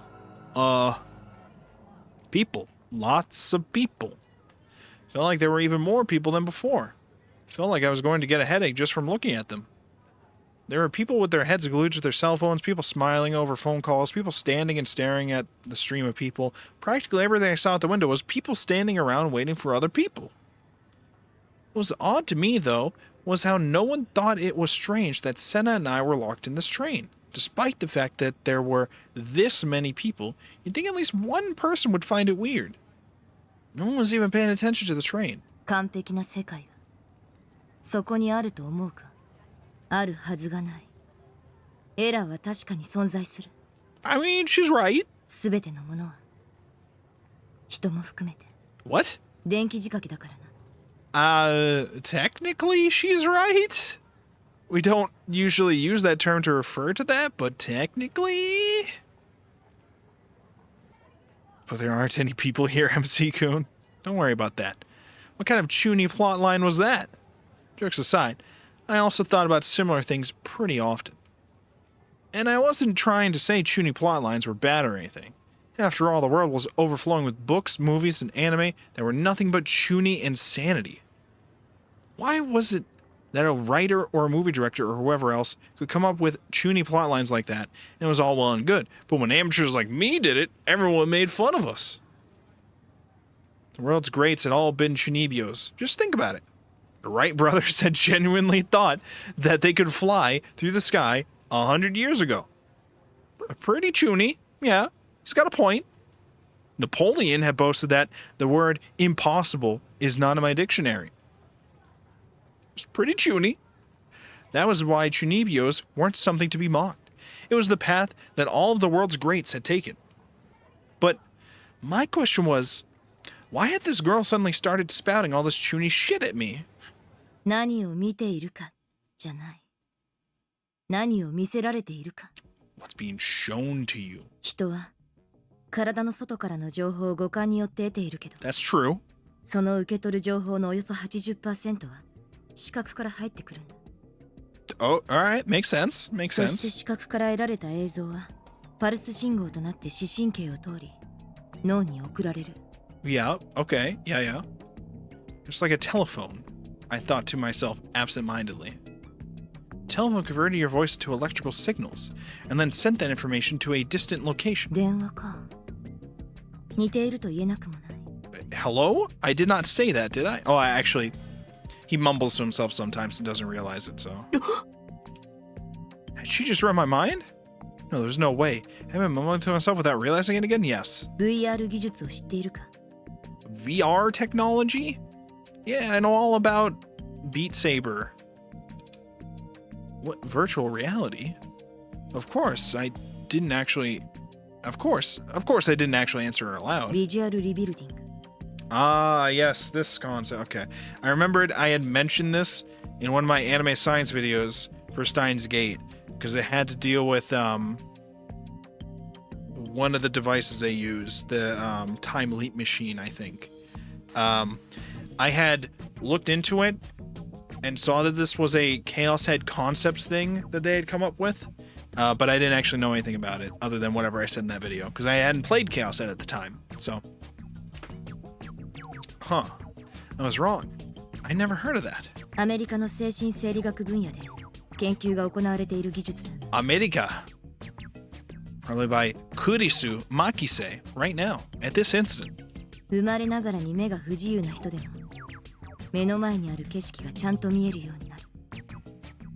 ビデオカメラのような映像機器を介してな。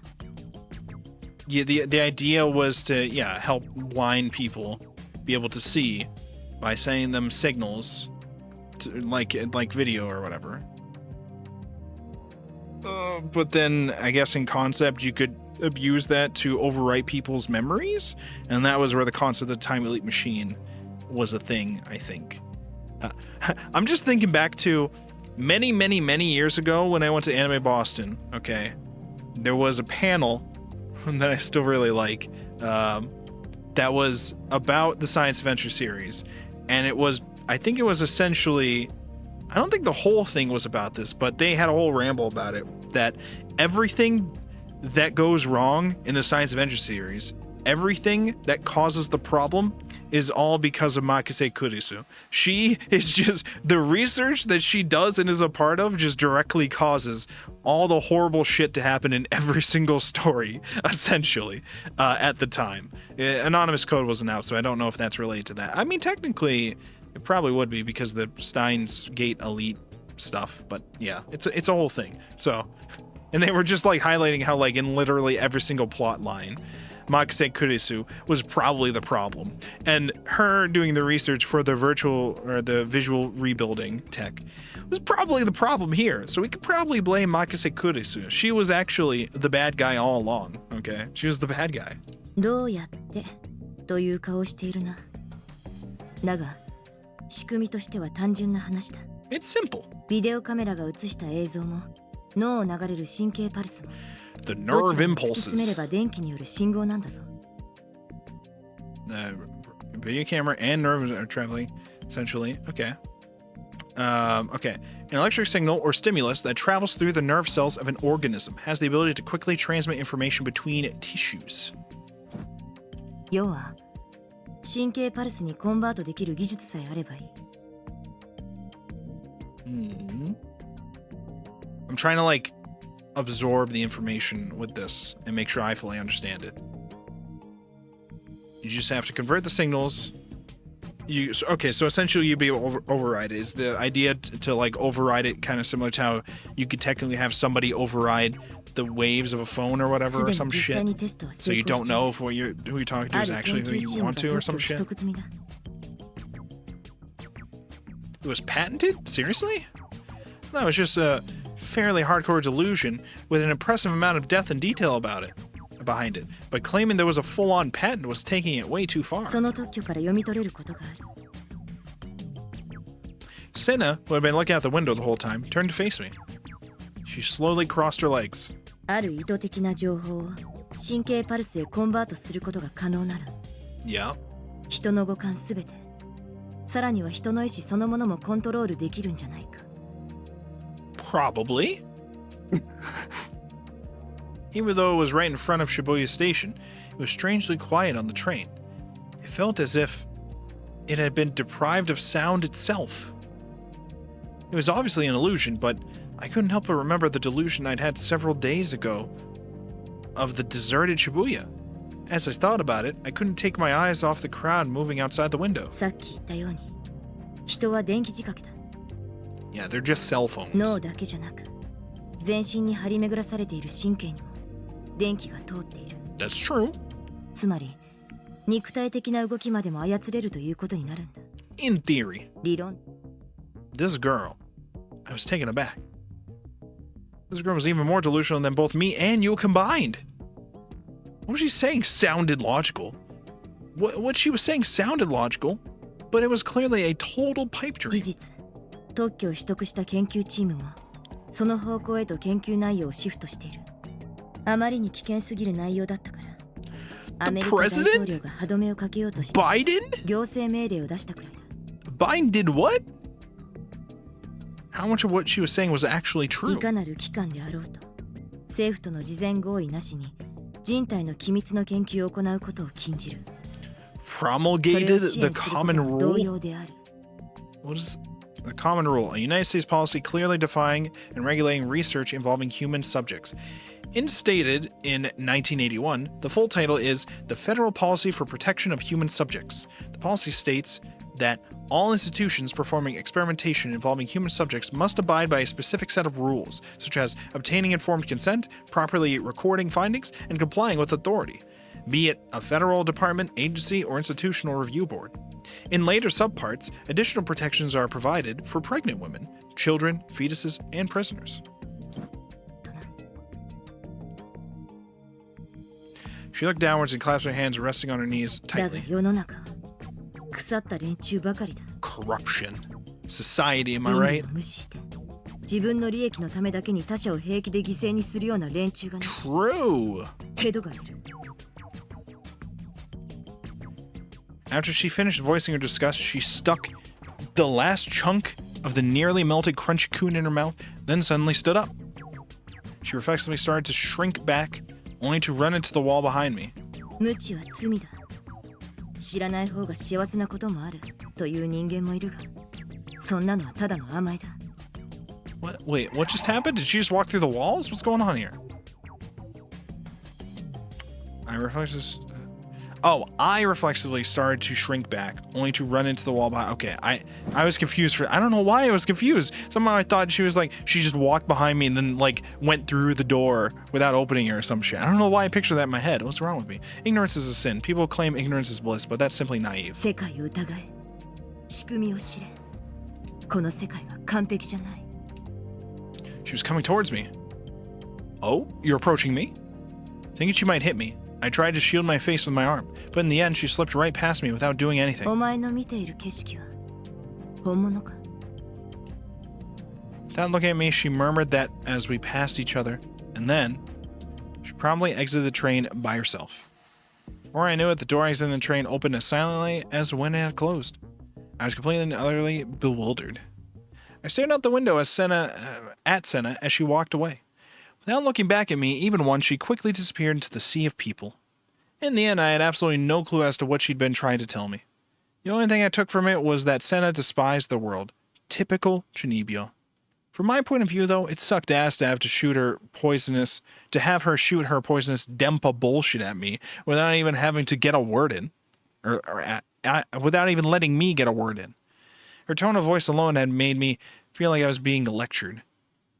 The way she talked was often a moe characteristic when it came to 2D, but in reality it only served to make her feel even more like a total DQN. But the fact that she hadn't attacked me was a relief. A surprise considering that, for some reason, she always gave off the aura that she was just raring to slap anyone and everyone. I wanted to take a breather after that, so I sat down on the seat where Senna had been sitting before. Immediately following that, a DQN-looking couple suddenly came into the car. After that came a trio of people who were obviously DQN Kogyarus, then an older, middle-aged man, and a young businessman wearing a suit. Gyaru, a Japanese fashion subculture that seeks to rebel against traditional standards of beauty. Often associated with delinquency, Gyarus and their many subgroups explore fashion that is not necessarily considered normal in the eyes of society. For example, Ganguro involves bleached hair, extreme tanning, and an extensive use of makeup. There are also less extreme types such as Kogyarus, which simply involve wearing school uniforms with very short skirts. The train car had become claustrophobic in the blink of an eye. Before Senna had left, no one had even tried to enter the car. So where the hell had they all come from? The voices of the DQN couple and the Kogyarus were way too loud, so I quickly got out of there while telling them all to go to hell in my head.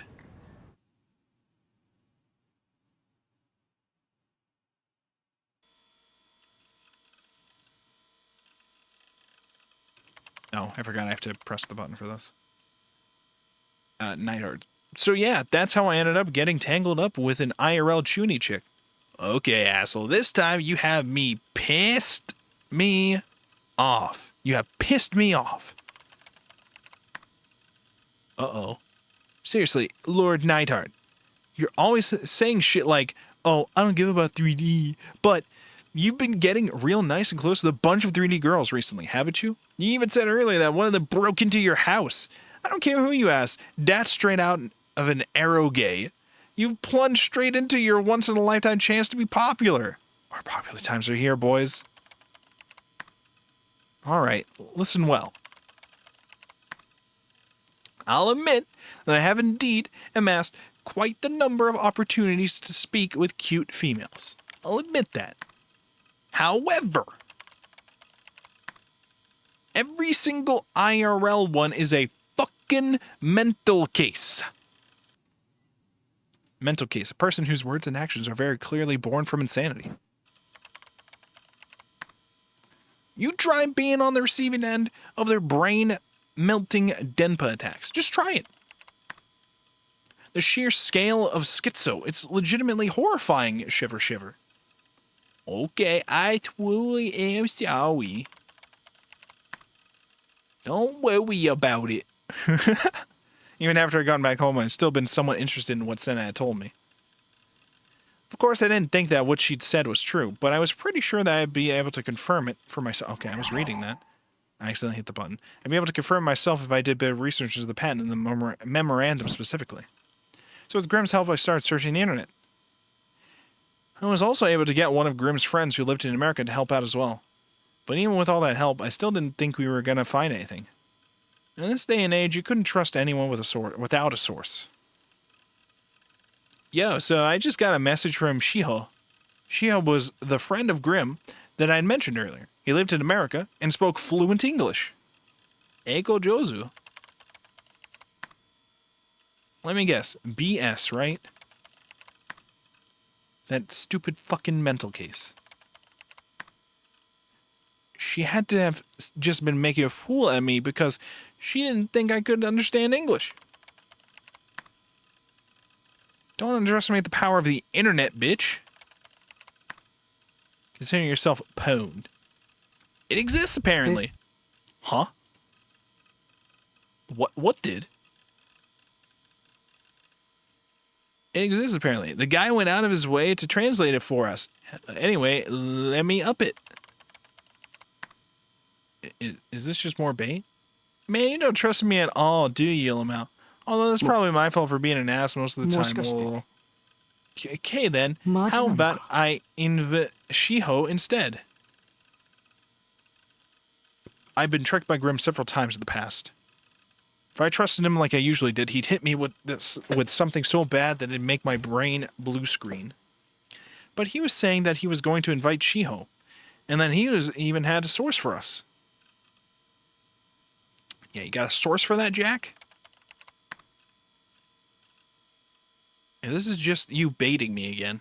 I'll kick you out of the guild. Okay. Just this once. He's being surprisingly confident. Maybe it really was okay to trust him this time. Slightly nervous, I squinted my eyes halfway shut to protect myself from seeing anything too quickly or too clearly. And then I clicked the link. What link? I didn't see a link. What is this? It's hard to read this right now. I think it'll do something to where I can read it clearer later, maybe. It was a document written in English with a bunch of strange diagrams on the lower half. Part of it looked like a human face. The headline read, United States Patent. I knew that much at least. I'm just wondering if it will show me a clearer version, because I do want to read this, but the headline read, United States Patent. I knew that much at least. In other words, this was an actual US patent. VR 技術を知っているか？すでに実際にテストは成功している。ある研究チームが特許を取得済みだ。It was real. And then went to open up one of the two text files that had come bundled with it. One of them had a series of news articles that seemed to mention the patent, all which were translated into Japanese. One said that the Psychophysiology Research Laboratory of America's Victor Condria University was currently researching a groundbreaking invention known as VR, visual rebuilding. Again, I'm trying to, I don't want to click past this and not be able to read it. Okay, here's what we'll do. In the event I cannot clearly read it later on, we could just load the save. And I'll just move forward and squint and read it. As the goal of the research was primarily for healthcare, it had been gaining the attention of visually impaired people from all over the world. They didn't give us a tip about it, right? Okay. It was groundbreaking technology that enabled people who were blind from birth to see the scenery in front of them through video cameras and other imaging devices. To put simply, this was done by converting signals, the ones that composed the image data that the video camera received, into the only signal the brain could recognize, the electrical signals known as nerve impulses. These are then transported into the brain via the optic nerve. There had already been successful tests, and the patent had already been registered. 特許本当に認められてる So did that mean that what Senna had said wasn't just some chuny delusion? I gulped, then went to open the other text file. I began reading. Presidential Documents, Memorandum of March 27, 1997. Strengthen protections for human subjects of classified research. The agencies shall jointly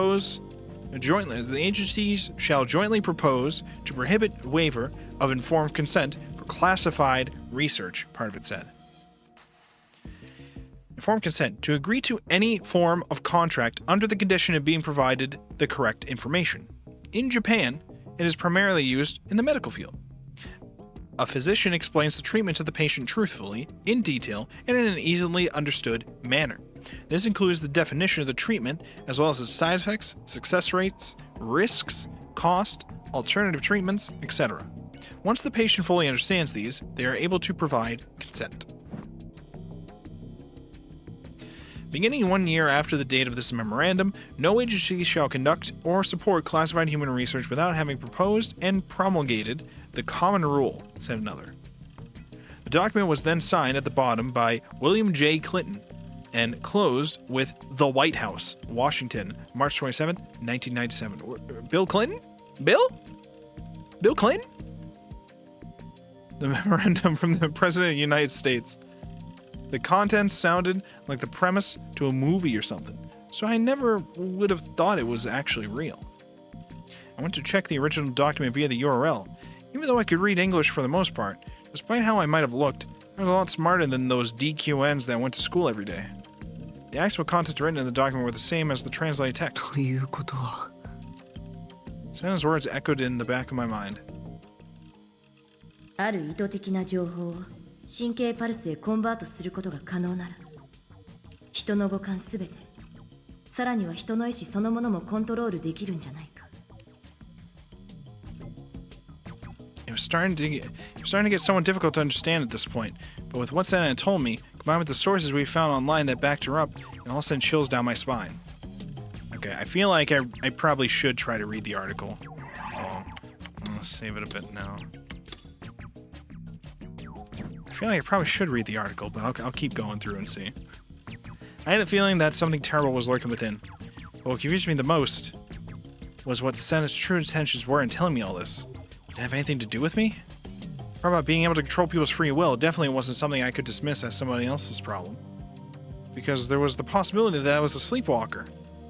On the day of the third New Gen incident, the Cruxification, I've been told that I've been posting in a chat room as Shogun.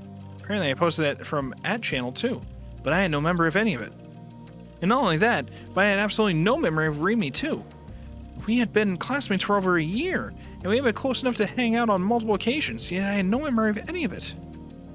Maybe I had done all of those things while I was being manipulated by some other being. Besides, I was terrible at talking to 3D girls to begin with, so there was no way I would be close to a cute girl like Remy normally. Okay, so I really do have to... No, I was thinking too hard about this. At the very least, I knew that the chat thing was just one of Yu's delusions. Shogun was a separate entity from me. He was trying to entrap me, and it didn't go beyond that. This was true regardless of whether or not he had actually been the old man in the wheelchair that had appeared in front of 107. Maybe Santa too was one of Shogun's underlings. Maybe she was just trying to deceive me. Don't just blindly accept everything without questioning it. Don't trust a suspicious girl that you don't actually know. Santa and you both were of the same breed. That's how it should go, right, Seira-tan?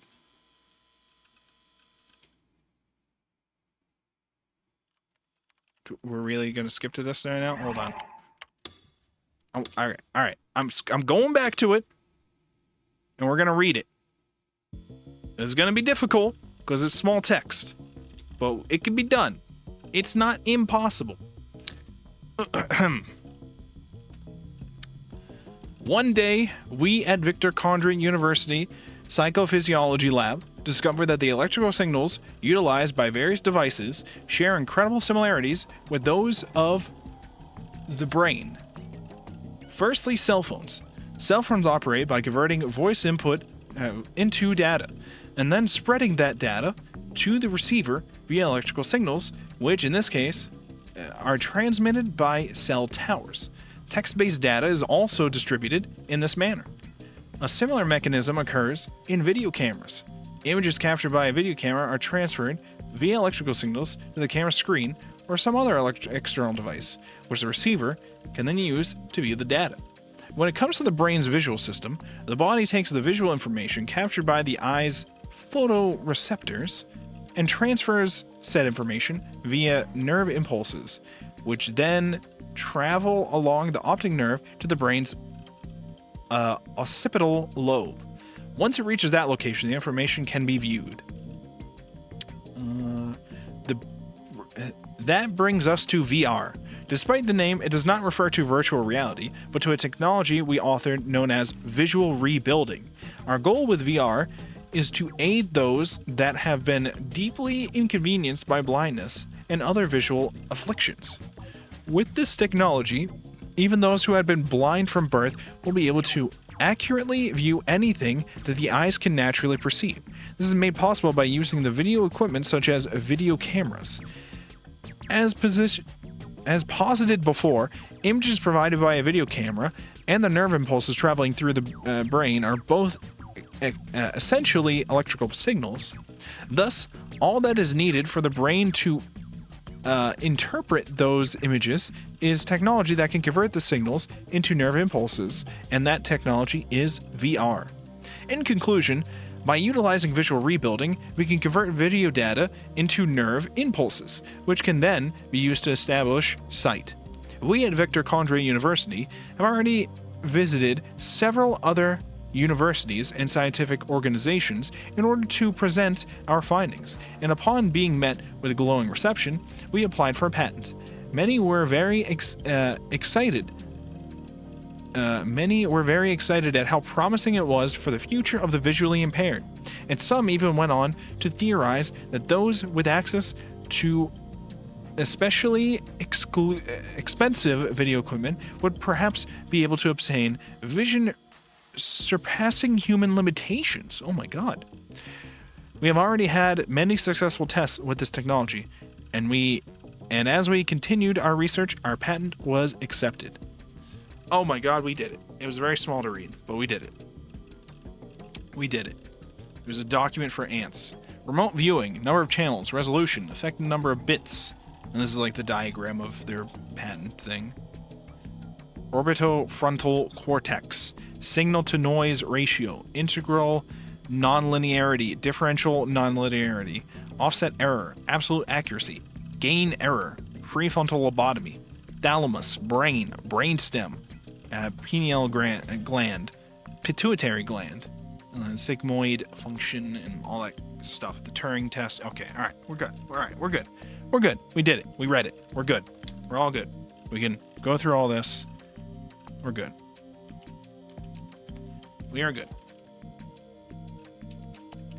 Now we just get out of this and go back to looking at Yua, whatever's going on her end.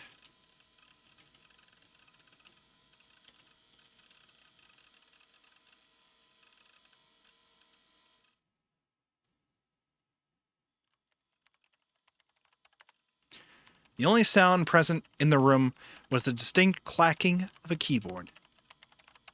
Kusunoki Yua's thin, supple fingers moved as if they were dancing, her gaze fixed on the monitor all the while.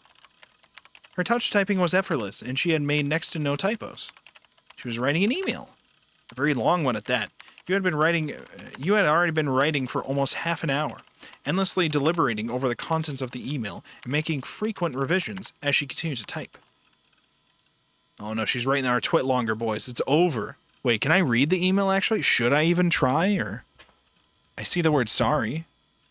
Good morning, this is Kusunoki. I want to email as soon as I was able to. It's hard to read this one. I'm not going to bother. Suddenly her fingers stopped moving. With a small pained sigh, she abruptly pressed and held down the backspace key. What? You're going to erase all of it? The cursor that was lit up the monitor began scrolling leftward at high speed. All the long sentences she had written so far disappeared nearly instantaneously as the cursor traveled across the screen. I forgot she has like a Ergo Proxy, aka Evanescence poster in her room. What the fuck? When all the contents had been erased, Yua took hold of the ghetto froggy, stuffed animal, lying on her bed, then hugged it tightly to her chest. This was a habit that Yua had developed recently. If she did not hug something in this way, she would be faced with unbearable anxiety. I agree. Burying her chin in the stuffed animal, Yua sighed once again and shook her head softly.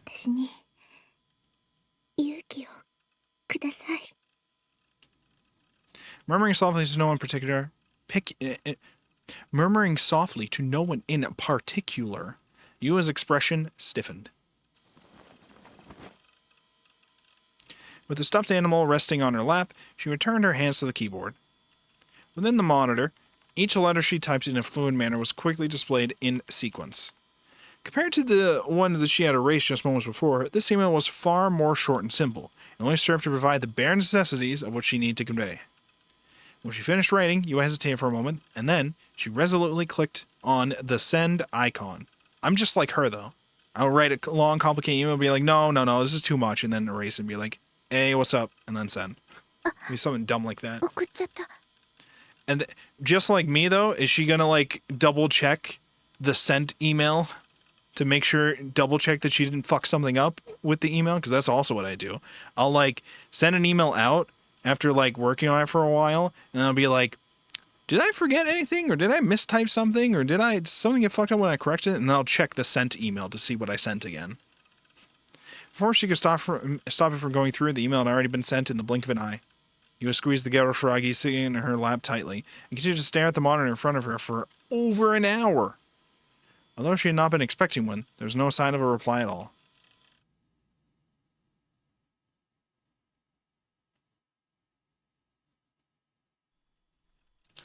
There I was in my beloved room 37. As I sank down into the recliner, I started chewing on my nails in an attempt to distract myself from my irritation. There was a reason why I'd come to At Cafe 2 days in a row, yesterday and today. 2 nights ago, after Grim, Shiho, and I had found out that what Senna had said was true, I had received an email from Yua. In it, she'd insolently said that she'd wanted to talk to me one more time. Fuck off, I wanted to tell her. Fuck off. What the hell did she mean she wanted to talk after deceiving me like that? I had nothing to say to her. Even if I did, she'd probably just come up with some new fancy way to trap me when I went to see her.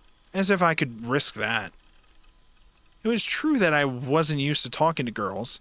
That was why I had been so happy back when Yua was hitting on me. And yet, that harlot had been toying with me behind my back. And on top of that, she'd come up with all those insane delusions. Even I had delusions, sure, but I never bothered anyone else with them. But that girl assaulted me with her schizo BS that treated me like I was the new gen culprit. I could never forgive what she'd done to me, never. So I'd ignored her email. But there had still been one thing that concerned me.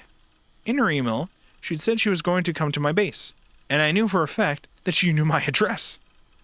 That was why I decided to take refuge in At Cafe, despite it not being a school day. If I had the option, I would have brought my D-sword as a protection charm, but unlike Senna, I didn't have the courage to walk down Center Guy with it. At any rate, spending almost half a day in an internet cafe was fairly tiring. The recliners were comfortable, and it was equipped with showers, but I still couldn't fully relax like I could at my base. Bro, they got fucking showers there? Holy shit. And then the biggest problem of all, Saratan wasn't here. After 2 days spent holed up in the cafe, I had realized just how much the mere presence of Saratan helped me mentally. I wanted to hurry up and get back to my base as soon as possible. But going back late at night would mean the date would change. And by that time, the last train would already be gone. I figured that Yua most likely wouldn't be waiting for me anymore by then. I had to stick around for another 4 hours before the clock would strike midnight. I was sure time would go by a lot faster if I played ESO. I moved my gaze over to the PC monitor. My second character, Lisa Lot, was standing there aimlessly, not moving. お前の見ている景色は本物か? That's too deep. Santa's word came to my mind. More than half of what she said was true. The only thing I couldn't find a source for was the part where she was talking about controlling even people's wills and bodies. Maybe that part was just a delusion of hers. Mixing in just a few lies with the truth was a clever and effective way to scare people, especially with threats. Even though my reasonable side knew all that, I couldn't help but feel scared as I thought about all the strange, inexplicable phenomenon that had been plaguing me over the past few weeks. In a daze, I looked at Lisa Latte on the screen. お前の見ている景色は本物か? Keeping my voice low to avoid being overheard, I whispered that absent-mindedly. I thought about something like this several times in the past. The world that I was looking at right now, Bazelard, was the world that Lisa Latte lived in. It might have been real for her, but from my perspective, it was fake.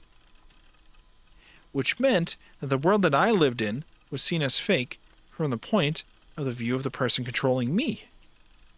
However, just as Lisa Latte couldn't perceive me as a higher being, I also couldn't perceive the person controlling me as a higher being. I wondered if Elisa Latte was thinking the same things that I was thinking. At the very least, she couldn't move on her... At the very least, she couldn't move on her own. I had to interfere in order for her to move. So what about me? Maybe I, too, couldn't get up from this recliner without the interference of the person controlling me. To test this, I tried to stand up. I did it with ease. It's pretty good. It's pretty easy. After that, I tried sitting down. It took no effort. But this sequence of events, was it really my own volition? Or was it the result of someone's interference? I had no way of knowing. Eh? The illusion of free will? Huh? I heard the sound of the partition door to the private room being opened behind me, and at the same time I felt someone come in. Startled, I turned around. Whoa! Kusunoki Yua? Obviously she would come here eventually. I was so terrified that I was about to scream. Whoa, whoa, whoa, whoa, but Yua's hand covered my mouth. Oh no, she's angry. She's angry. Her hand was hot, and the scent of Yua's sweat infiltrated my nose. 声を出さないで。出さないって約束して。約束してくれるよね。しないなんて言わないよね。I do... するでしょ。Okay, okay, oh my god. Alright, okay, okay, okay. Okay.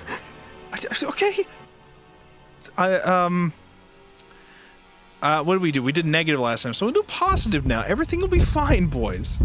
In the small private room, the only way out was blocked by Yua.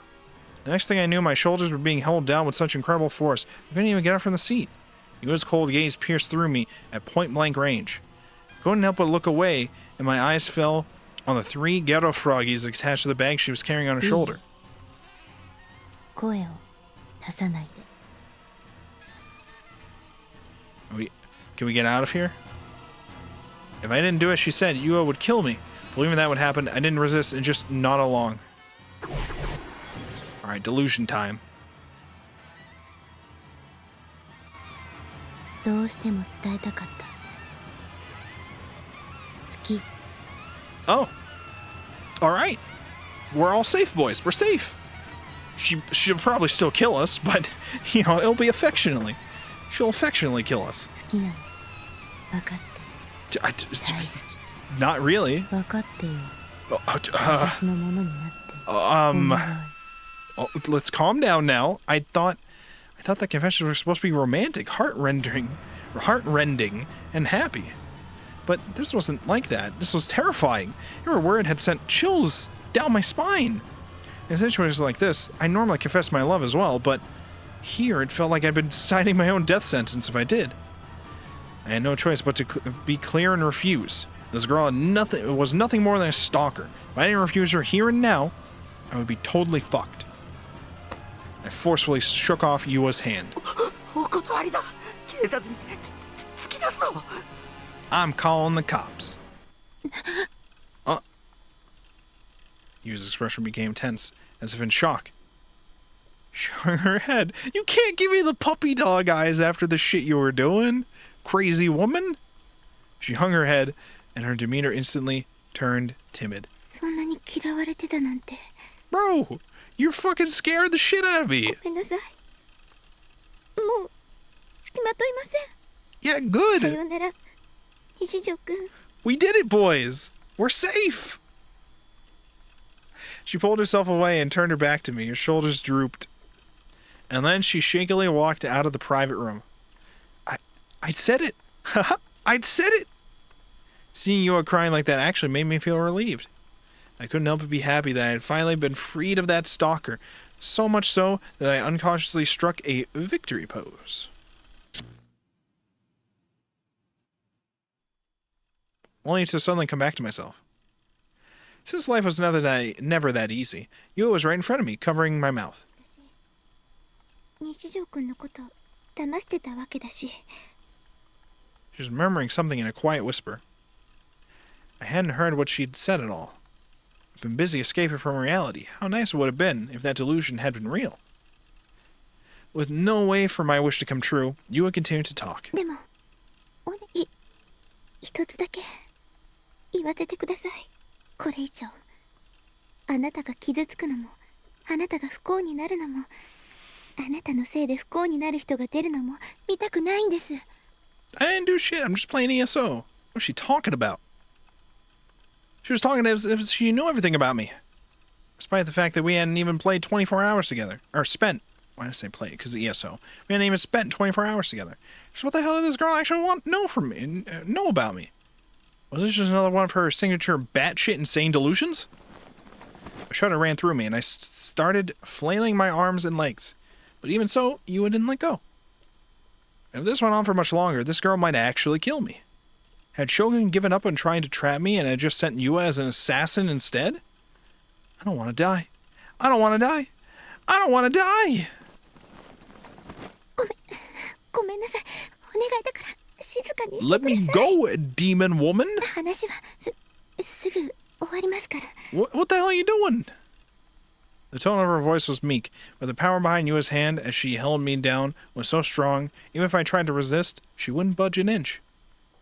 I couldn't believe that such slender hands could be so powerful. 師匠くん、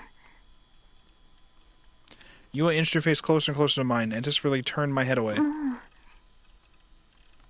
That was when I noticed Yua's hands were trembling. Was it just that my hands were shaking so much, it made it look like hers were too? While I pondered that, something unbelievable came out of her mouth. 人を殺すのはやめてください。 I've never killed anybody that I know of mentally, okay? So, I don't know what you're talking about. 自覚が What?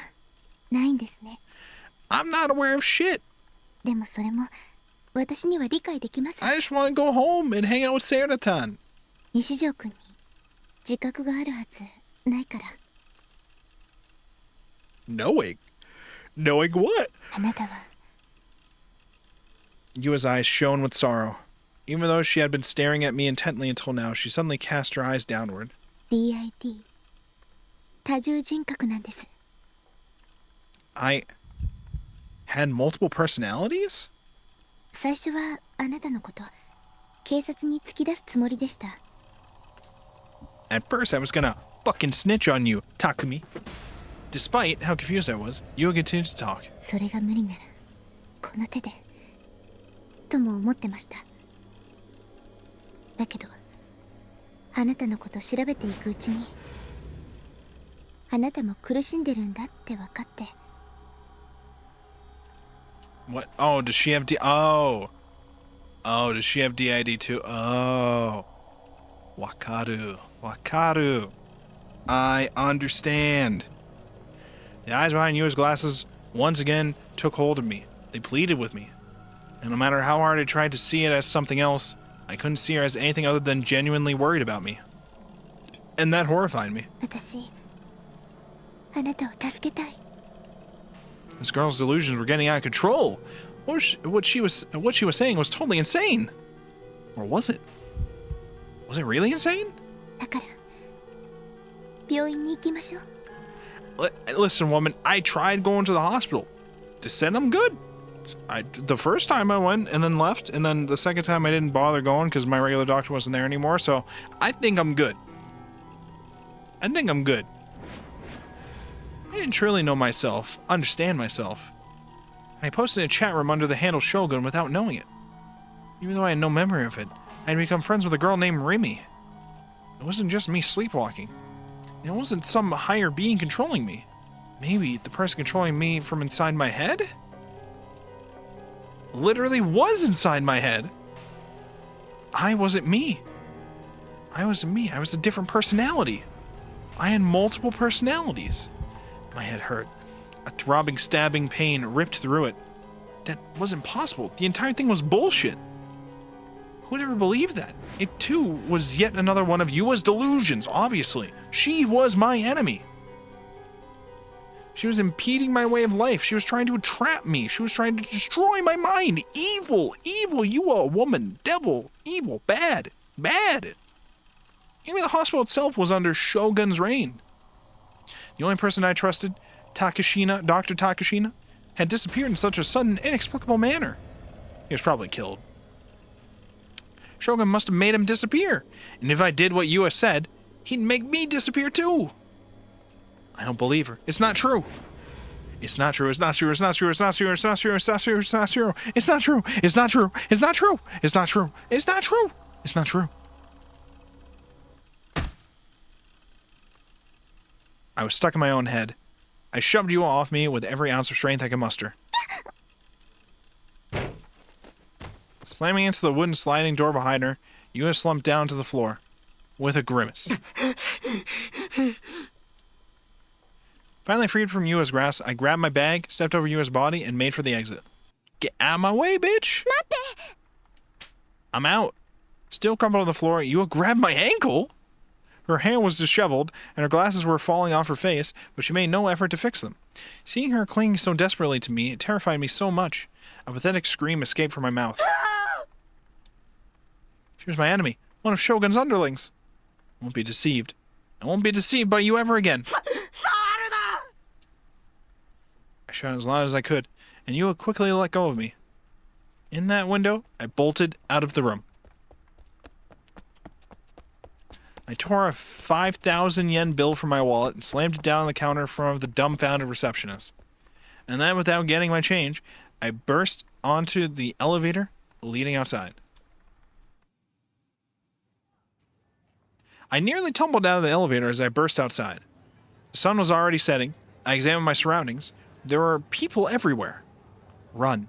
It doesn't matter where, just run. We need to get the fuck out of there. Crazy woman stalking me, talking about multiple personality. I'm not crazy. You're crazy. My base wasn't safe. She was following me. I had no idea where to even go, but I started running anyway. Thinking that Yua might get off another elevator at any moment now, that she might threaten me again in that ice-cold voice of hers. I didn't want to stay there for even a second longer. I don't blame him. Yeah, get the fuck out. Go. Just keep going. We gotta go to the pasta pizza place there. Just go right inside. She'll never suspect. I looked behind me over and over again, but I kept on running regardless of what I saw. The pedestrians were all in the way. I bumped into a businessman and a DQN-esque high school girl. When that happened, I was showered with curses. But I still didn't stop. I just kept on running. Maruichi. Keep going, keep going. In order to breathe, I picked up some random-ass road. I'd picked some random-ass road without thinking, and I still had no idea where I was running. I stopped to catch my breath. I checked the scenery around where I was standing. It was in front of Maruichi, which meant that I could take shelter in Miyashita Park. I would take a quick break there, and then I would run somewhere farther away. If I went to Yoyogi Park, there would be plenty of places to hide, so I could spend the night there. I couldn't help but wonder what was behind me. I didn't see any signs of Yua. However, I wouldn't be surprised if she appeared in front of me at any second now, complete with the most terrifying demonic expression I'd ever encountered. My instincts screamed at me. Run. You need to run! Oh wait, is this to do with the sign again? The great king of terror has something this city. Claimed the city, maybe? Exhausted, I weakly sat down on the pavement of the Miyashita Park overpass. I'd run away too much. My throat was dying. I wanted to drink a nice ice-cold cola. But I didn't see any vending machines nearby. Maybe I was okay now that I'd come this far. No, I couldn't be careless. I still had to be fully aware of my surroundings. There should only be a few people in Miyashita Park at night, or at least that was what I had expected. But much to my surprise, that wasn't the case. There was a businessman walking briskly through the park, likely using a shortcut. An older man sitting on a bench, messing with his cell phone. Several homeless people sitting around absentmindedly, and lastly, a person wearing blue talking to one of them. A police officer. Oh? Uh-oh. Well, last time we did the positive delusion. Which means technically we should do the negative delusion. I could probably already guess what happens with the positive delusion. The positive delusion is we think that everything is solved. The cop actually helps us. Red is probably we get murdered by the cop. Probably. That's my guess. We'll go with it. I gulped audibly. I remember that I had been questioned by a pair of detectives a while ago. I hadn't heard a single thing from them since then. It said they were going to guard the area surrounding my base, but there was no sign of them following through on it. Although according to Misumi-kun, they'd apparently come to investigate Suime. Those two detectives. What were their names again? I couldn't remember. I'd told both of them the truth about what I'd witnessed at the scene of the crucifixion, but in hindsight, I couldn't help but think that they'd clearly been looking at me with suspicion as I did. Right as I thought that, the policeman who had been talking to the homeless man glanced at me, or at least that was how it felt. Oh no. Stop resisting! And then it opens fire on us and we die. Terrifying thoughts ran through my head. I sat up and looked around the park once again. The man who had been sitting on the bench while staring at his cell phone was taking quick glances at me. Or at least that was what it felt like. Wait, we didn't trigger a delusion. Wait, is this real? Chat. Wait. Oh no. Oh no. Right then a man with a stern face entered the park and sat down on the pipish fence, opened a newspaper, and started reading. In a dark place with next to no streetlights, a man, seemingly a businessman, who had been walking quickly through the park, was now standing on the edge of the overpass, gazing down the street below. The policeman, who had been talking to the homeless man, was now looking at me while contacting someone on his police radio. Cold sweat crept down my back. No. Were these guys cops? Maybe they were tailing me. That was true. I was completely surrounded. You had already made up her mind to decide that I was a murderer, and then, based on her delusions, she'd probably gone and reported it to the police. ふざけんな。 I couldn't help but mutter that aloud, albeit at a volume low enough so that no one could hear me. Was this another part of Shogun's evil plan? I didn't do it. I didn't kill anyone. I'm not the murderer. Why should I, a coward who couldn't talk to people worth shit, be treated like a murderer and then subsequently chased by the police? Why did I have to get caught up in Yua's insane delusional bullshit? Regardless, I couldn't stay here. My chest still hadn't stopped pounding, and it hurt to breathe, but I still had to get out of here. I made my way over to the overpass, trying my best to look as natural as possible. Right in front of me was a staircase leading down to Meiji Dori. I'd go down it, and then I'd escape using the road. As I reached the middle of the overpass, a new figure appeared on the stairs. It was a woman, and judging from the suit, an office worker. Ooh? Oh? She was holding a cell phone to her ear and talking with a blank expression on her face as she walked up the stairs. Could she be a detective too? I passed by her, my heart pounding the entire time. その目誰の目 Can't just say っていう T シャツ that! が流行ってるわよ Oh, okay, alright, that's fine. 今度の日曜日に買いに行くわ原宿の竹下通りに売っているから I felt really uncomfortable. Her speaking style was really awkward. It felt strangely theatrical. Who the hell was she talking to anyway? Who was on the other end of the phone? Was she even talking to anyone at all? Okay, main character, you gotta calm down with that. Okay, it's not that crazy what's going on right now. You're having a panic attack. You need to calm the fuck down. I understand there's cops around you. Just get out of the place. Get out of the situation. Go home. Jerk off to Saratown, whatever you do at night, okay? Just go home. Go to your shipping container. Lock yourself away from the world. You'll be fine. But in the end, the woman took no action against me. I finally made it to the stairs, and it was with relative ease. Upon reaching them, I looked back towards the park. The cop wasn't following me. He was standing in the same place as before, still talking into his police radio. One of the homeless people had been sitting on the ground, who had been sitting on the ground was starting to get up, but none of the other homeless people were moving. But then, before I knew it, the man on the bench and the man reading the newspaper both got up and started walking towards me. Alright, now that's a little creepy. The two men then glanced at each other. They were exchanging looks, or at least it seemed like it. And then turned my gaze to the office worker once again. She had passed me a few moments ago, but now she turned her head to look at me. The second our eyes met, she turned her back away with a start.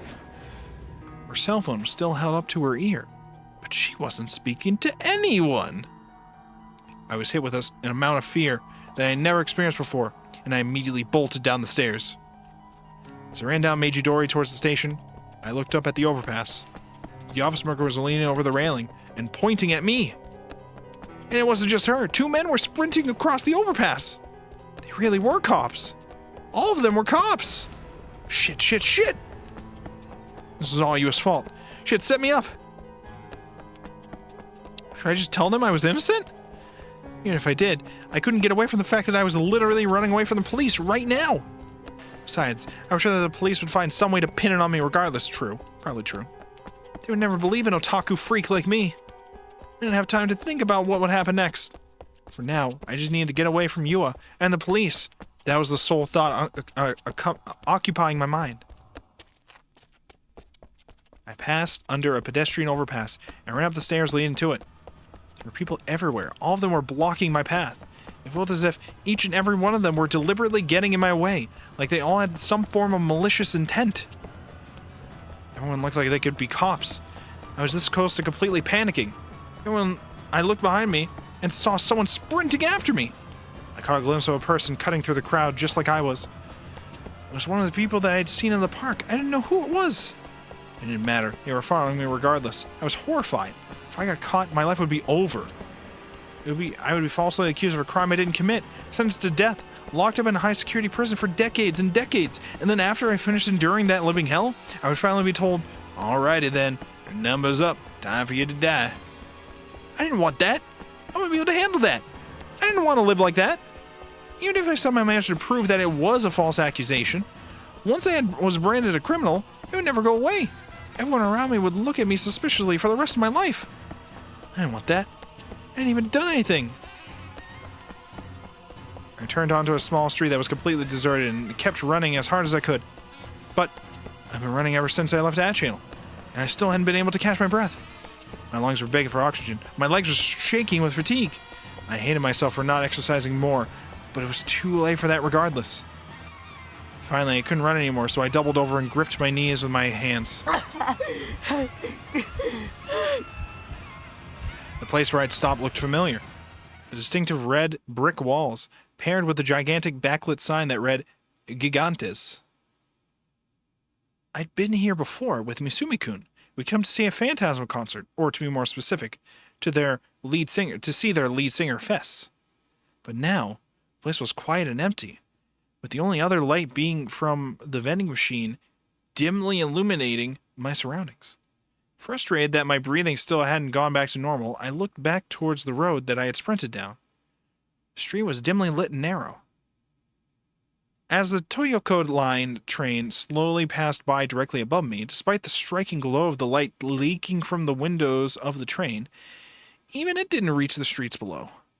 I stared at the road in front of me. I wondered if I had managed to lose them being Yua and the police. It was too dark for me to tell for sure. What? Oh my god. Oh. Suddenly I heard a woman's voice in my ear, and I let out a pathetic scream before toppling to the ground. It's Fess! Dressed in a flashy outfit that she would wear to a concert. Probably because she just had a concert. Maybe. Perhaps. Or was getting ready for one. We're just literally outside the place, so. As she quietly looked down at me from the darkness, the eruptive energy that she'd given off while she was on stage was now completely absent, making her appear almost transient, like she might disappear at any moment. Because of the darkness, I couldn't see her expression. As my mind wandered in my surprise, Fess gently held her hand out to me. Her tone of voice was dispassionate, but I could tell that she wasn't going to let me argue with her. Still holding out her hand, Fess slowly craned her neck, then narrowed her eyes as if she had seen through the darkness. To run? Why? Did you know that I had been running from Yua and the police? I was freaked out for a second, but I knew that right now salvation was almost within my grasp. That was why, as if clinging to my only hope left, I took her hand. Her hand was cold to the touch. Right as I stood up, Fez started running. As I was already utterly exhausted, I felt incredible resentment. But I knew that if it hadn't been for Fess, I would have never been able to stand up again, and the police would have likely caught up with me. I still wanted to quench my dying thirst in some way, but I knew I couldn't afford to. Fess pulled me by the hand and led us forward. We entered a narrow alleyway and made turn after turn at various intersections. I had no idea where I was running to. I wasn't even familiar with the layout of Shibuya, so I had no choice but to follow Fess the entire time. I nearly entertained the idea that this could be another trap set by Shogun, but I shook the thought from my head. Even if Fess was another one of Shogun's underlings, there would be nothing I could do about it. My legs were heavy with lactic acid. What? And I was starting to feel lightheaded, probably because my brain hadn't been getting enough oxygen due to all the running. I was this close to crying out and saying that I couldn't run anymore. In fact, I may or may not have said it several times unconsciously. But even so, Fess never once looked back at me. She just kept on going. Before I knew it, I found myself on a road where the Shuto Expressway ran overhead. Shibuya Station was only a little bit farther away, but there were barely any people around. Without a shred of hesitation, Fess started to head down the stairs that led into the gaping maw of the underground. Upon reaching the bottom of the stairs, she finally came to a stop. I let go of Fess's hand and doubled over on the stairs, gasping for breath. I wondered how much more running I had done today. I didn't think I'd ever exercised so much in my entire life. Oh, she's dying too. Oh my god. For a while, the only sounds present in the dim, dreary underground tunnel were the sounds of me and Fess breathing. I looked up at the entrance where we had just come down from, but there were no signs of any pursuers. I guess that meant we'd managed to escape somehow. That aside, this was my first time learning that this underground passage even existed. On top of that, even though it was fairly close to the station, there wasn't a single person passing through it. One of the fluorescent lights that illuminated the tunnel was on its last legs, flickering on and off without end. There was the faint smell of rotting garbage in the air. It was a place that symbolized the underground side of Shibuya. If someone were to attack me here, even if I screamed as loud as I could, it may not even reach the outside. This is not a place I would ever want to come alone to. Alright, now we do positive. We do positive delusion. Still breathing heavily, I slowly examined Fess's profile. She was a charismatic songstress who captivated the youth of Shibuya. People even called her a prophet. And now, that very same Fess was here alone with an otaku freak piece of shit like me. I wasn't sure what to make of it. Her forehead was beading with sweat, with several drops running down her cheeks. She was wiping it off with the back of her hand. Her breasts exposed through her camisole, and fell with every breath she took. A glimpse providing healthy eroticism in an atmosphere flowing with ennui. Ennui? Ennui. Moe. Moe didn't do it justice. The best and most possible word befitting of her was erotic. Are we going to have another... We're not going to have another orgy scene because there's no other people around, but... I don't know, Chad. Last time you had a positive delusion with her, it certainly did something. Listen, there's no crowds around. There's no crowds around here, so there's not going to be a whole fucking orgy, okay? It's not going to be a whole orgy. We'll be fine. We'll survive. That camisole with its cross-shaped design was downright criminal. True. And I couldn't help but think that it didn't look like she was wearing a bra underneath. Maybe she really wasn't wearing a bra. That would be interesting, I think. What kind of underwear did Fess usually wear? I wondered. We haven't triggered a delusion yet, by the way. We have not entered delusion mode yet. We have not entered delusion mode yet. We didn't have the little scene that goes whoosh, whoosh, whoosh to, like, let you know this is a delusion. We don't know. This could be real. Probably the sexy kind, like black or red. But personally, I'd wanted them to be a nice and clean white. Wait, what kind of stupid shit was I thinking about? Did I forget the situation I was in? Yeah, I was. Yeah. I'm pretty sure they were. I nodded in response. It wasn't just the police. He was following me too, but I was too exhausted to tell her that. What? You're just like me? The cops are watching you? Huh? What was that supposed to mean?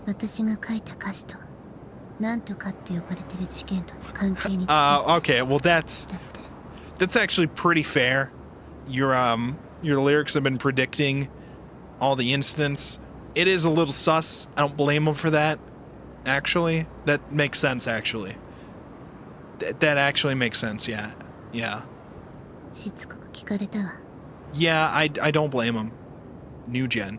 The lyrics that Fess had written matched up with that string of incidents. That was why all her sheep wouldn't shut up with all those rumors. They'd been saying that she was a prophet. 私疑われてるみたい。 Well, it looks pretty sus. As the new gen criminal? I thought the same thing back when I'd first heard her lyrics. Hell, I even thought that Fess herself was Shogun. But considering the fact that she'd saved me, she probably wasn't. Putting all that aside, I wondered why Fess was even here. Or even there. Her saving me must have just been a coincidence. Yeah, it had to be. I mean, I've been right in front of the concert. I've been right in front of the concert venue, so there's probably just another concert today. 君が追われてるのはなぜ？何か悪いことでもしたの？ Not a thing. チクられた。 Oh yeah, I got a stalker who's also a snitch. あの女、僕のことチクったんだ。ニュージェネの犯人にされる。 I didn't fucking do it. Both of us are being falsely accused of something that we didn't do. Well, I mean, in my case, I might have done it, and I just don't remember. But we don't talk about that. You was trying to set me up.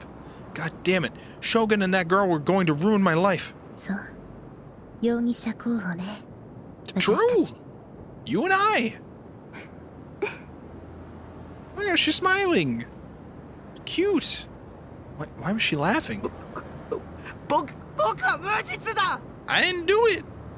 I yelled out frantically. My voice reverberated loudly throughout the underpass, but I couldn't stop now. 事件を目撃しただけだ。証拠品を勝手に持ち帰っちゃったけど、それだけ。僕殺してない。 I didn't do it. それなら。 Nobody's listening to me. Oh, the music's kicking in. Fess whispered, returning to her original, dispassionate voice. きっとそれは導きなのよ。 The guidance? 大いなる存在による。 Higher power? She's like, yeah, it must have been God.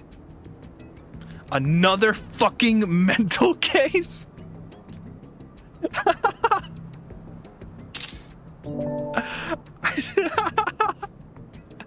Bro, the screenshots you get in this game are fucking insane. Bro, why is it not letting me click back into the game?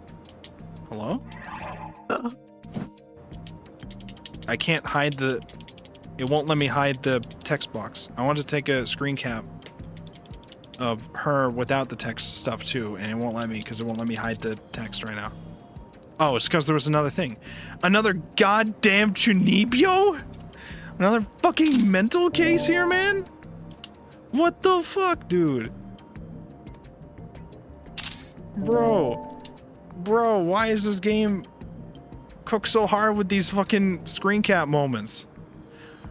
Mental cases everywhere, and all the women that are mental cases are hot. What are you gonna do about it? What are you gonna do about it? 君の見たものが事実だったか幻だったかは些細なこと。 So true. It doesn't matter. It doesn't matter. That horrible scene. Was there any possibility that it all been just an illusion? But it felt so real. 君が今抱いている必要なものだったということよ。 If you say so. What was she saying? I was utterly dejected. I had been slightly suspicious back at the concert, and I turned out to be right. Fess really was a total schizo freak. They say that there's a fine line between genius and insanity, but this is pushing it. Chap, don't stick your dick in crazy. Listen, I can't help it. I can't help where, you know, it leads us. Things. Don't worry. Okay? I can't help it. 早く見つけて。 So I must find it quickly. 剣を My sword. 見つけて。 Is that what the kids call it these days? The kids are calling it their sword? I was taken aback. This is what Fess had told me back when we met at school. If you do, you'll be granted salvation. She'd said this before. Aside from the police, what scared me the most was Shogun and his underlings. I had no idea why, but they were all trying to trap me, and they all clearly had malicious intent. In order to save myself from them, in order to protect myself, I needed... ディソード。 D-sword? そうよ。 Fess's lips twisted into the shape of a smile. 勉強したみたいね。それなら手に入れた。 I got one. I bought one from a shady woman. 僕はディソードを持ってる。今家に。It's at my house? 知ってるわ。 Oh. You know? She knew? How did she know? 見たから。 You saw my sword? My D sword? You saw my D sword? 君が渋谷のど真ん中歩いていたの。 Okay, well, alright. Now, I did do that. It was embarrassing. It was 大きなお awkward. もちゃを抱きしめて恥ずかしそうにしてたわね。 It's not a toy, it's my D sword! Was she talking about the day I bought the D sword? Ah, Fess had seen me. Fuck my life. Wait a minute. What did she just said? おもちゃ The smile had already disappeared from Fess's face. She glanced at my face and let out a small sigh. Her sense of ennui, her aloofness, was so pure, it made me feel uneasy. 偽物だ。あなたの買った剣は。 I couldn't have guessed that. I couldn't have expected that at all. I wasn't even that surprised. I'd expected it, honestly. I mean, the sword I bought was way too cheap compared to the one Senna had. It didn't even glow. Besides, the idea that a sword that would supposedly bring me salvation was being sold for 10,000 yen alongside sex toys was the least anime thing possible. I think it's very much an anime thing, though. I think it's very much. So yeah, I wasn't surprised. Instead, I felt a furious surge of anger well up inside me. Anger at the gloomy shopkeeper who tricked me. Anger at myself for being so pathetic that I'd be tricked that easily. Anger at Fess for saying nothing meaningful in the slightest instead of just giving me a straight answer. じゃあ Oh my god, she's getting closer. Well, let's take a screen cap while she's closer. I need certain screen caps for potential future thumbnails, okay? I stood up and moved closer to Fess. Normally, I would have never done something like that, but I was desperate. I've been chasing by Yua and the police only a few moments ago, and I was absolutely terrified. Not only that, but in the past month or so, I'd experienced countless bad thoughts. It was all too much for me. I couldn't take it anymore. I had to get my hands on a sword so I could get back to my peaceful way of life. 教えてよ理想のどうやって手に入れるのか Fess's expression stiffened, and then she turned to me. 見て。 Okay, I'll watch. Oh. She suddenly thrust the palm of her right hand out in front of me. Stopping me from coming any closer, Fess curled her right hand into a fist. And upon swinging her hand behind her in a motion resembling a back fist, together with a sound akin to that of glass breaking, empty space cracked, and then it shattered. My eyes went wide. I was speechless. Fess stared at me, her expression not changed in the slightest. Within the cracks of the shattered space was a deep darkness, spreading wide. With her hand buried between the fissures, Fess pulled her hand back toward her with tremendous force. Bro! Bro, we're summoning the sword from the fucking void? Yo, what the fuck? Bro! And now, within that hand was a giant sword. そうだ Bro, The fissures in the empty space were repaired in an instant. The cracks disappeared as if nothing had even happened. It all happened in the span of a few seconds. Had that been a magic trick? Or was I just seeing a delusion? It was far too removed from reality. I couldn't believe what had just happened right in front of me. This is a fantasy anime. この剣は命運を握るもの。 That sword looks badass. It was the same one that she'd been wielding at the concert. Same one I'd mistaken for a microphone stand. Its shape almost looked like a battleship ripped straight from a sci-fi anime. この剣は嘆きを収束させたもの。 The sword is that which converges all sorrows. There were no straight lines to be found on it. And yet, it appeared incredibly sharp. Incredibly beautiful. Incredibly sinister. この剣は超越した場所に干渉するためのもの。And then if you so much as touched it, your fingers would be severed from the bone. 超越した場所って I was mesmerized. Her D-sword utterly captivated me, which is why I'd asked her that without thinking.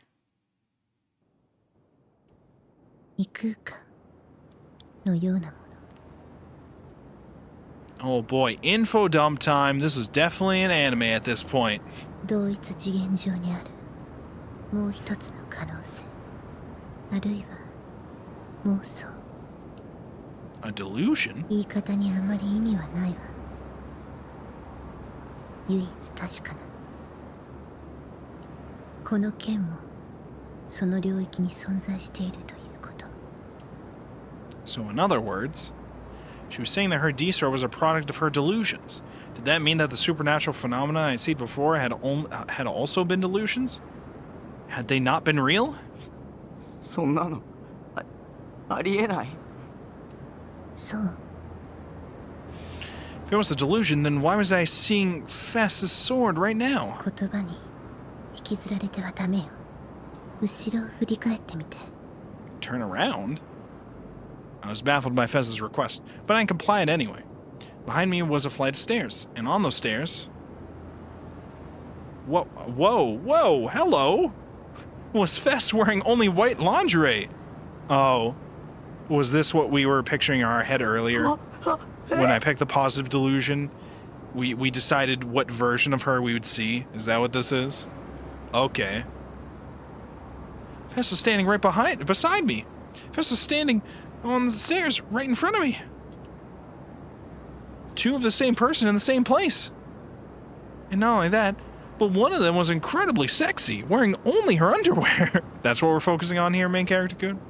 Completely and utterly flustered, I relentlessly snapped back and forth between the two Fesses over and over again, comparing them. They were exactly the same, right down to their facial features, height, and hairstyles.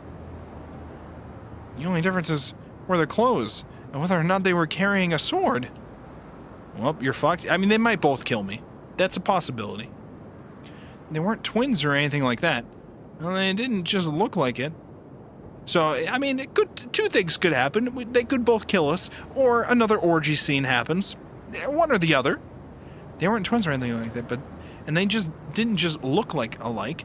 They were one and the same. I was used to seeing girls in their underwear in eroge, but here I couldn't handle it for some reason. I had run into Nanami's smelly, piss-stained underwear countless times, so you'd think that this would be no big deal. Why would you need to even say that, main character Kun? But for whatever reason, I couldn't get myself to follow that line of logic. Fess was standing in the middle of this disgusting underpass in only her underwear. I felt like I was about to lose my mind from how unbelievable that situation was. Even though I knew I shouldn't look at her, I couldn't help but feel like I was this close to stealing a glance anyway. It took an insane amount of willpower to keep my eyes down. ごめん I automatically apologized, because I knew that only a few minutes ago, I had a delusion about this very thing. Fess wearing white lingerie. 君が望んだ妄想。 You don't have to do the ASMR thing. The two Fesses said this at the same time, as if they could see right through me. I jumped, startled. I could feel my face rapidly turning red. I need an excuse. I need a way out of this. If a 3D girl labeled me as a pervert, it'd be over. I'd be socially obliterated. Okay, wait. While that may be important, the most pressing matter is, what the hell is happening? Oh, meanwhile, the cops. As he walked cautiously through the narrow, trash-ridden streets of Maruyamacho, Ban Yasuji slammed one hand inside his pants pocket. Inside, he found a few dozen small coins. 先輩、貼り付けの現場に何があるっていうんすか？もう事件から2週間以上経ってるし、散々調べられた後っすよ。新しい証拠なんて出てきませんって。His partner, Detective Sua, had been walking beside him, grousing in an irritated voice for quite some time. That was understandable, of course, as the job originally assigned to them had been to tail an important witness for the new gen cases, Nishijo Takumi. However, the two of them had abandoned their tailing mission and had instead come to the scene of the third new gen incident, colloquially known as the Cruxification. Bon had decided to abandon their original task of tailing Nishijo Takumi, forcing the burden onto some other detective in the same jurisdiction. The rookie detective, Suwa, was not pleased by this. やっぱまずいっすよ。尾行に戻りましょう。 The rookie detective had consistently been pushed around by his senior without any explanation, and he could not stand it. For that reason, he had been insistently trying to persuade Bon for a long while now. But to this, Bon only said, quit your yapping. Stop yapping, yap. He remained aloof and refused to heed his junior's perfectly sound arguments. 1 second. One microsecond, please. One momento. Okay. Okay, we continue. Wait, no. I need to open up this thing. Okay. Now we continue. Finally, they at last came across a narrow road blocked off by yellow barricade tape. Just one more thing. As Suwa let out the latest in his myriad of sighs, his cell phone began vibrating near his chest.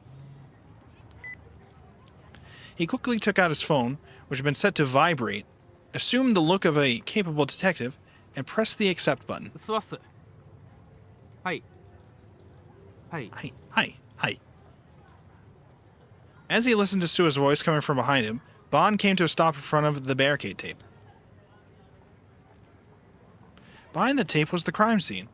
A deep darkness had settled over the area, just as it had when the crime had been committed.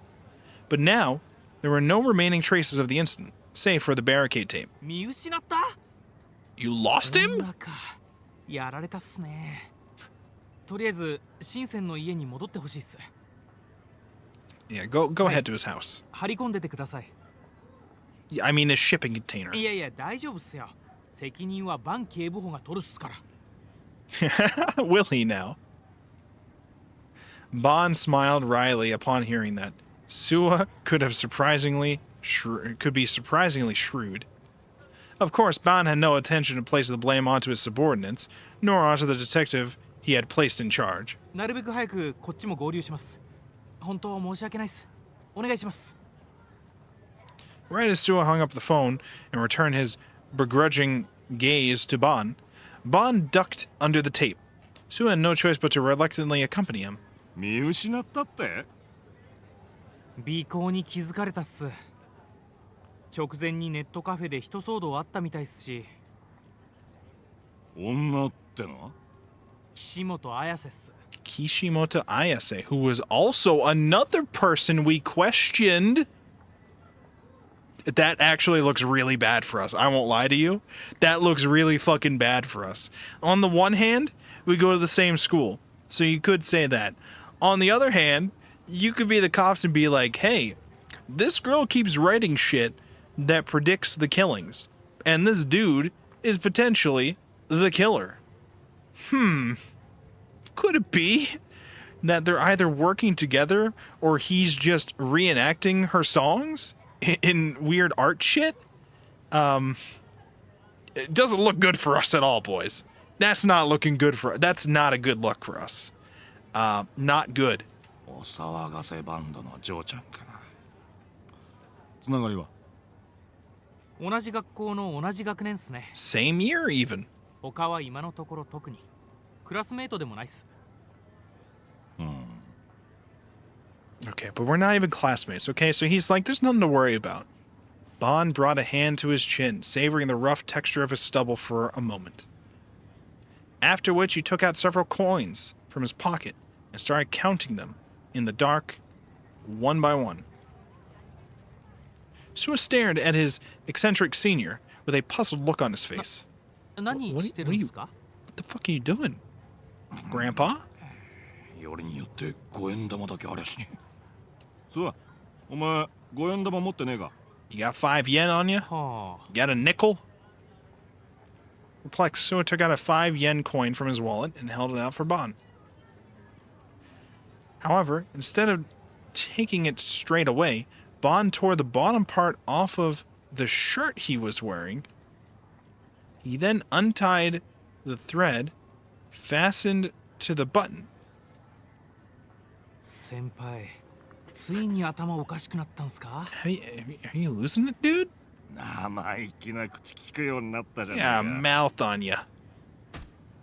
Bon chuckled and lightly whapped Sue on the head. He then took the thread and weaved it through the hole in the center of the coin. よし、お前にやらせてやるよ。 After pinching both ends of the thread with his fingers, Bon let the 5 yen coin hang down and handed it to his junior. 振り子っすか？ A pendulum? ああ、 Bon smiled mischievously. こいつが事件の重要なヒントを与えてくれるかもしれない。 What the hell are you talking about, old man? マジっすか？バンさん勘弁してほしいっすよ。 Old man's lost it. What does he そのた know? めに仕事をほっぽってここまで来たんすか？ Sua's tone was almost mournful. He had been pushed around countless times by Bon before now, but this time, Bon had finally managed to utterly stump the rookie detective. サイキック操作とかダウジングとか Dowsing? A technique for locating groundwater, mineral deposits, or various other things by relying on the movement of a rod, pendulum, or other similar technology. One of the most popular methods is to use two angled rods, typically in the form of L-shaped wires. The person who does the dowsing is called a dowser. It is widely believed that the human body has an internal magnet that reacts to underground water veins and other objects, and that this causes muscles to move unconsciously. The prevailing theory is that this is why dowsing rods appear as if they move by themselves. Okay, all right.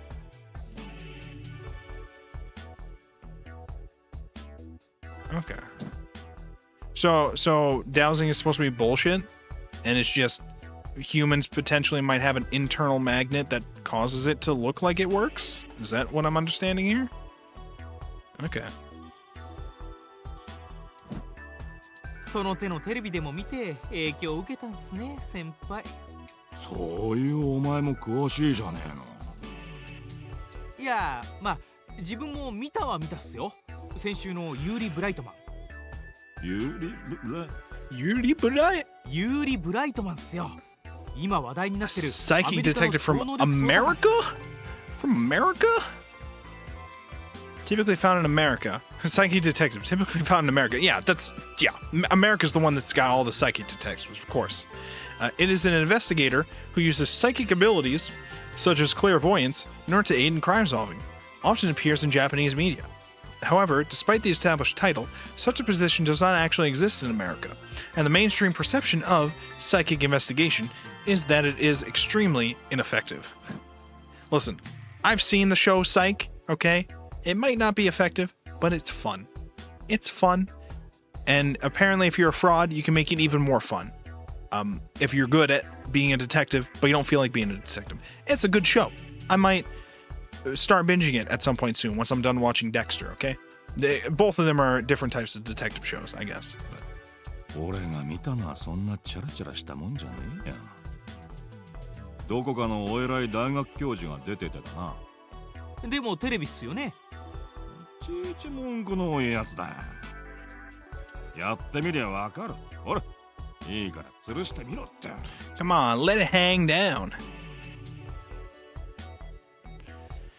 When his senior issued that request, Sua did not have any room to refuse. His lips pursed in a sullen manner, but he reluctantly accepted the 5 yen coin. He pinched the ends of the string and began to twirl it around in a circle, creating centrifugal force. Wait a minute, hold on. Hold on 1 second. I just realized this whole time I did not fix this for this scene. Boom. This whole time I didn't fix that. I fixed that in the other scenes. I didn't fix it in this one. I didn't fix it in this one. It took me until just now to realize that. For my little, like, border thing that I set up. I worked hard on that, okay? I worked hard to make that work. It was too dark for either of them to see it clearly, so Bond flicked on a 100 yen cigarette lighter and used it to light their source. 先輩ってタバコ吸いましたっけ？ 10年以上前に禁煙したよ。 I quit 10 years ago. ライター持ってたっすから。こういうこともあろうかと用意してたんだ。 Yeah, you're always prepared. はは。で、もっといろいろ動かしたり止めたりしてみろ。 Bond monitored the movement of the fine yen coin intently. Bond's eyes were so intensely serious, Sua could no longer complain about this being a pointless excursion. やっぱり。スワ、わかるか？ Ah, wakaru. Wakaranai. 何がっす？ 5円玉の動きだよ。さっきから少しだけ楕円を描いているような気がし I ない。 feel like it's forming an ellipses or ellipse. Using the thread as support, the dangled 5 yen coin was slowly revolving around in a circular motion. Sua cocked his head. 力の入れ方とかじゃないんすかね？お前、楕円に回るように意識してやってんのか？ Not particularly. いや、結構適当にくるくると。もっと手を動かさねえようにやってみろ。はあ。 Sua cautiously tried to move his hand in a circular fashion, but no matter how hard he tried, the trajectory drawn by the 5 yen coin was always elliptical in shape. おかしいな。意識的に違う形にしようとしてもできねえだろ？ Bond's face was full of pride. He's like, I'm right. This old man still got it. Sua, on the other hand, was still not convinced and continued relentlessly in his quest to try and change the motion of the pendulum. まあ、渋谷のどこでもこの現象が見られるわけじゃねえが、それでも十数箇所はここみてえな場所があるらしいぜ。確かに不思議っすね。でも、だから何なんす？ Bond looked up in satisfaction, put his lighter back in his pocket, then retrieved the hand fan that he had stabbed between his belt and his pants. お前、渋谷がなんでここまで若者を引きつけるか知ってる5円玉が Because it's a city? 楕円を描くからっすか？ Because his 5 yen coin forms an ellipse. An ellipse? Would you say ellipse? No, you wouldn't say ellipses, right? Just ellipse? Sua thought he was making a clever jab, but Bond nodded readily in response, calmly fanning his face all the while. まあ、 You got it. They're drawn to it. Or something like that, probably. He knows. Whoa, whoa, I totally forgot this is the scene we left. Oh. She's saying the same thing! Suddenly the conversation I was having with Fest transitioned into something completely unrelated, but I was actually somewhat relieved by that. I expected Fest to start treating me like a pervert, but she just ignored it like nothing had even happened.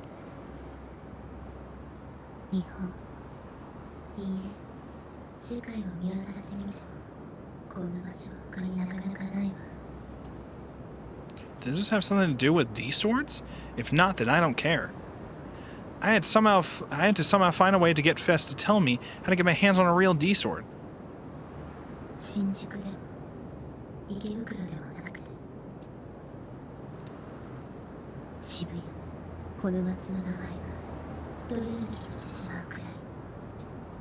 Both in front of and behind me, the same words were being spoken from the two Fesses at the same exact time.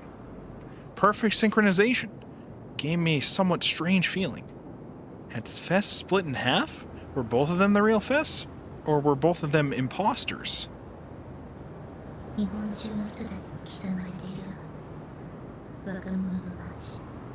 The city of youths. Why? Well, that has absolutely nothing to do with me. Fashion? Stores? 流行の発信者からよ Trends? くテレビに映るから TV? 交通の便がいいから I mean, is it great? 違うわどれ Oh. The two fesses paused for a moment. Being watched from both in front and from behind me started to make me feel uncomfortable. 大いなる意志よ The greater will. 高次存在もっとわかりやすく言えば神による The will of God. This is bad. My rational side warned me. Could this be... Maybe she was trying to recruit me into some sketchy religious cult. I began to feel uneasy. Man, maybe I should just get the heck out of here. But upon hearing the next thing Fess said to me, I realized I no longer had that option. 理想度もまたその意志による一識よ You gonna tell me about the D swords now?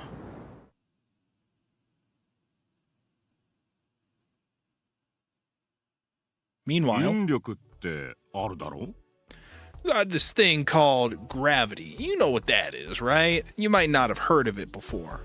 We have this concept here. Bond returned to the main streets from the alleyway and then began walking towards Shibuya Station. Suwa, who now assumed they were going to Shinsen, chased after his senior detective with an obvious frown on his face.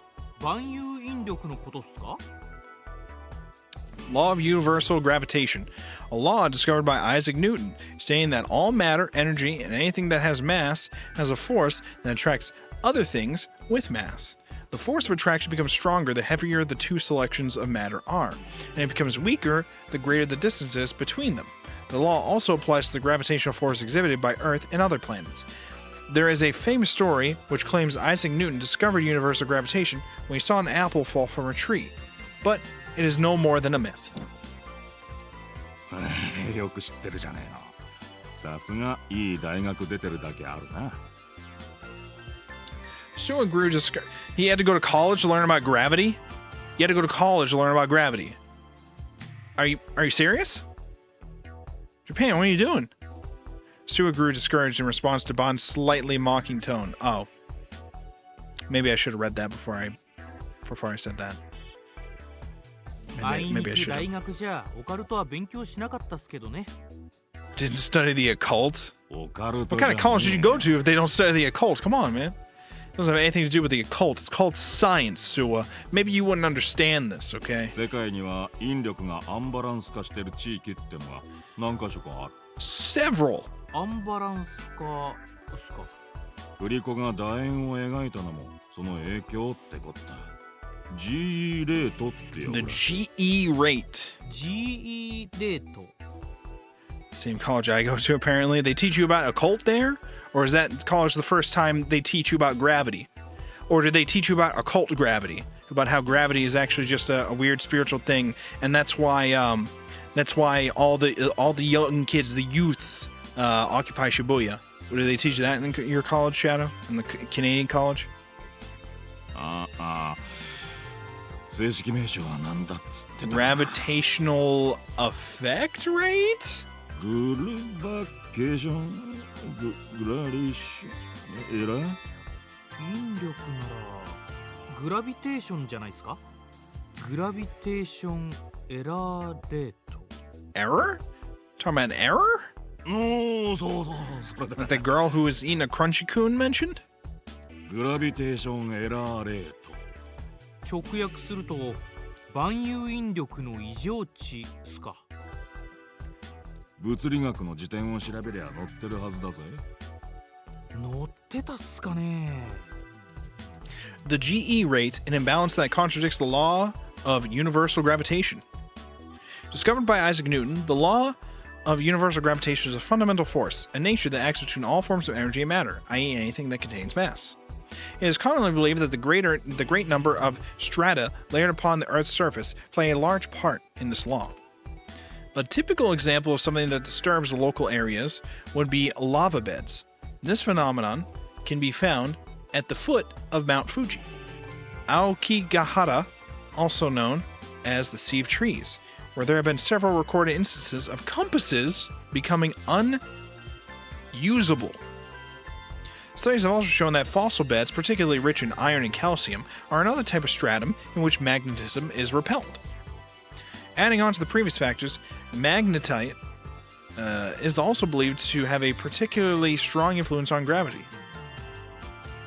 A type of mineral that is used as a material in magnets.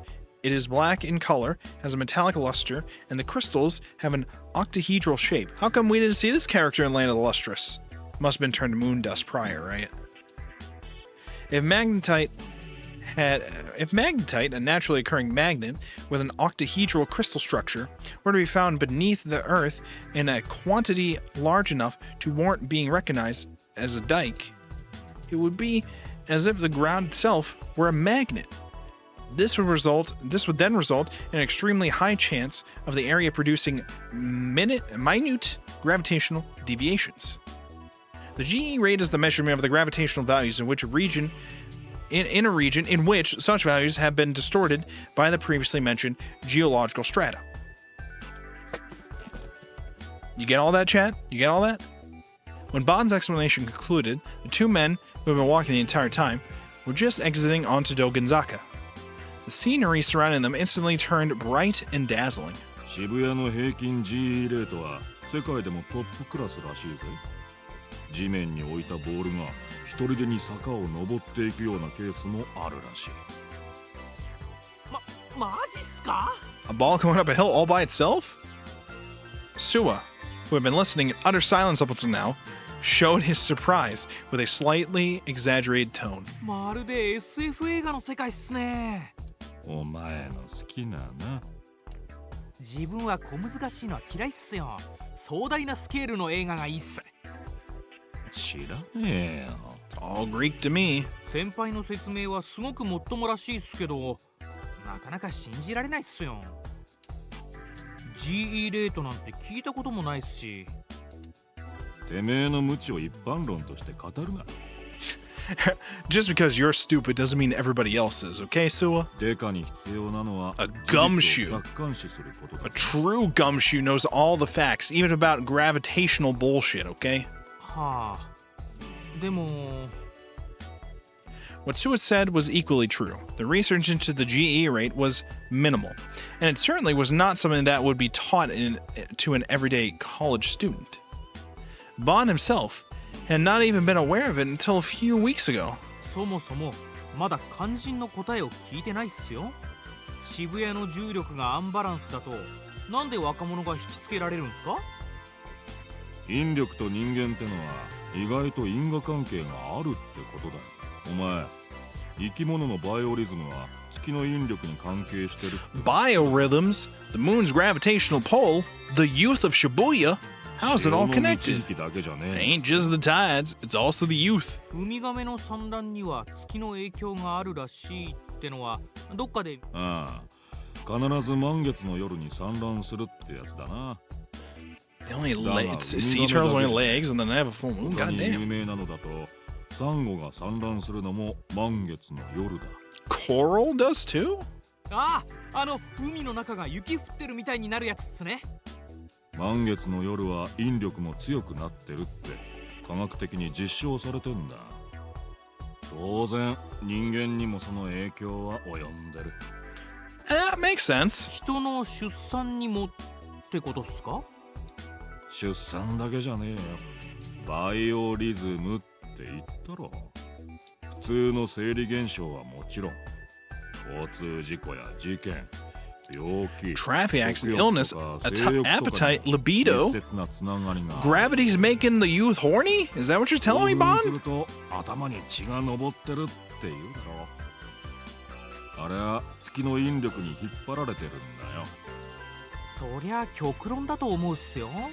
まるで個々の感情なんて関係なくて全部月のせいだって言ってるような。We can just blame the moon for everything. I think that's fair. No, I think it's fair. I think we should go that 集 far. 団心理って言うだろ。この街に来た途端に楽しい気分になったり、ちょっと無茶したくなったりするかもしんねえんじゃねえの？ニュージェネの一連の事件に対する反応だってそうだ。この町でそのニュースを見た連中は大抵反応が同じだ。どいつもこいつも楽しんでやがる。自分だけは被害者にならないって気持ちだ。そういう集団心理も Those damn moon people making the youth download or down bad. Why does it look like download for a second? It says down bad. I can read. I swear. I swear. The moon people are fucking with my reading abilities every now and then to troll me.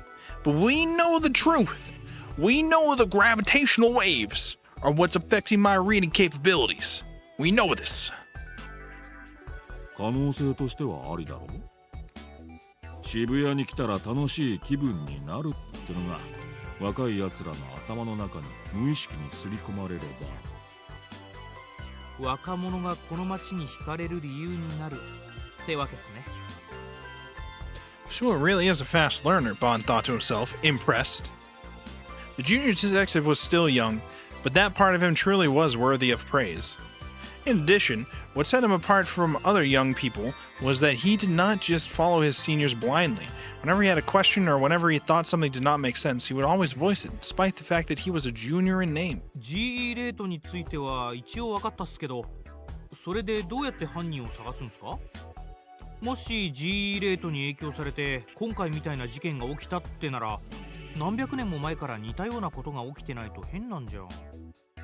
そいつはこれから調べりゃいいさ。専門家がな。Specialist. 先輩は調べないんすか？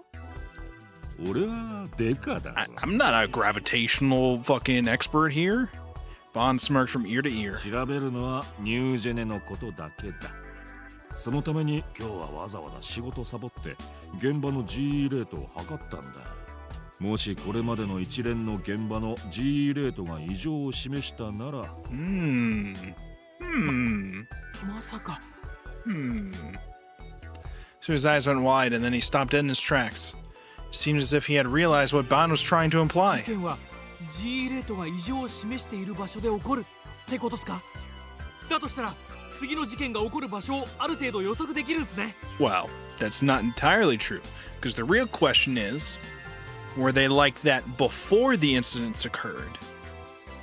Because it could be that they weren't like that before the incidents occurred, and then after the incidents occurred, then that they became like that. It could be. You don't know for certain. If they were like that beforehand, then you can use that to predict. But if it happens after the incident, then you can't use it to predict. まだそう決まったわけじゃねえよ。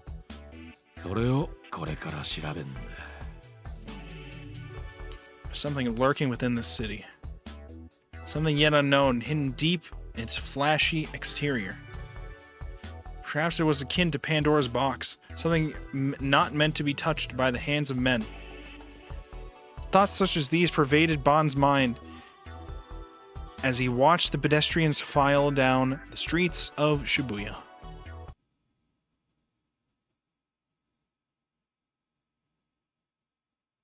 As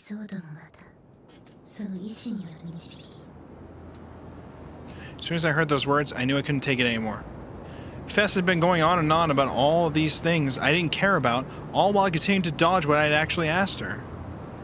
I couldn't possibly care any less for some greater will or why Shibuya attracts young people or whatever else. Is she just literally saying everything Bond is saying the whole time?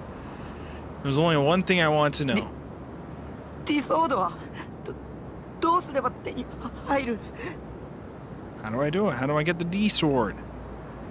Mustering up my courage, I asked Fess that question. 教えてよ。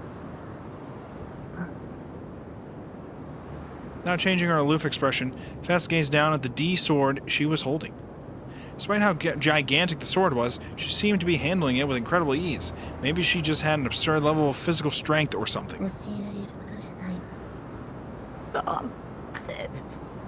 Why the hell not?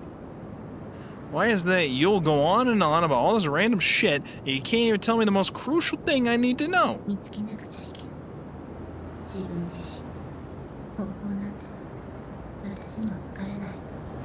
You have to find your own D-sword your own way. It just comes naturally. You don't know? Then how in the living fuck did you get the D-sword you're holding in your hand right now? True. However... which means I must have the power. So in other words, those without power couldn't see them? But I could see it extremely clearly. But then, what did she mean by the power? Was she saying that I had supernatural powers? Like what the two fesses in front of me had? 君には私の剣が見えているでしょ。それが意味するの。If Shogun and Yua were destroying my life because of it, then I didn't want the stupid bullshit power. But I still did want a D-sword. Because it'd grant me salvation. Fess has said so. So that must mean it's true, right? Stuff like the greater will and the reason why Shibuya attracted young people made no difference to me. I didn't want some random power, nor did I want to be roped into all this BS in any way, shape, or form. But in order to escape the clutches of Shogun and Yua, I had to get my hands on a sword. 感じて世界を選択した意志。 But Fess's answer was as ambiguous as every other damn thing she'd said. Biting my lip, I tried desperately to think of any way I could extract information from her. But as a person who was terrible at talking to 3D people, I couldn't think of anything that'd be effective at all. I tried to pull from my bank of eroge situations, but everything that came to mind was fairly unsettling, such as slipping her an aphrodisiac, tying her up, and imprisoning her. What? Bro! I mean, he's getting his ideas from eroge, so... But... Don't know if any of those will help here, but... Man, I may or may not be extremely fucked up. Yeah, you are. You are. 君、名前は What is your name? Takumi. Kirito420. My name's Kirito420. Vess turned her back to me and slowly began to walk deeper into the tunnel. 私は岸本綾瀬。 When she had said that, I realized that we still hadn't introduced ourselves to each other yet. 西条匠 Takumi desu. I couldn't see Fess, Ayase's expression for where I was. Why she was laughing, I didn't know. また会いましょう。匠。 Ayase was moving farther and farther away. I fearfully turned my head to see what happened to the other Ayase. It was gone. Only to find out that she had disappeared without a trace. She had literally disappeared? Or had she just walked out of the underpass? Ayase had said that the other Ayase was a delusion. Maybe that was the power of the D-sword. I returned my gaze to the inside of the underpass, and right as I did, I saw that Ayase was going up the other staircase, which was about 50 meters deeper into the tunnel. Eventually, her figure disappeared completely, and now, all that remained was the eerie silence of the underpass. I wasn't brave enough to yell after her. I was too exhausted to run after her, and I was too overwhelmed with the feeling that it wasn't worth the trouble. In the end, all I could do was return home as cautiously as I could, making sure not to be spotted by Yua or the police on the way.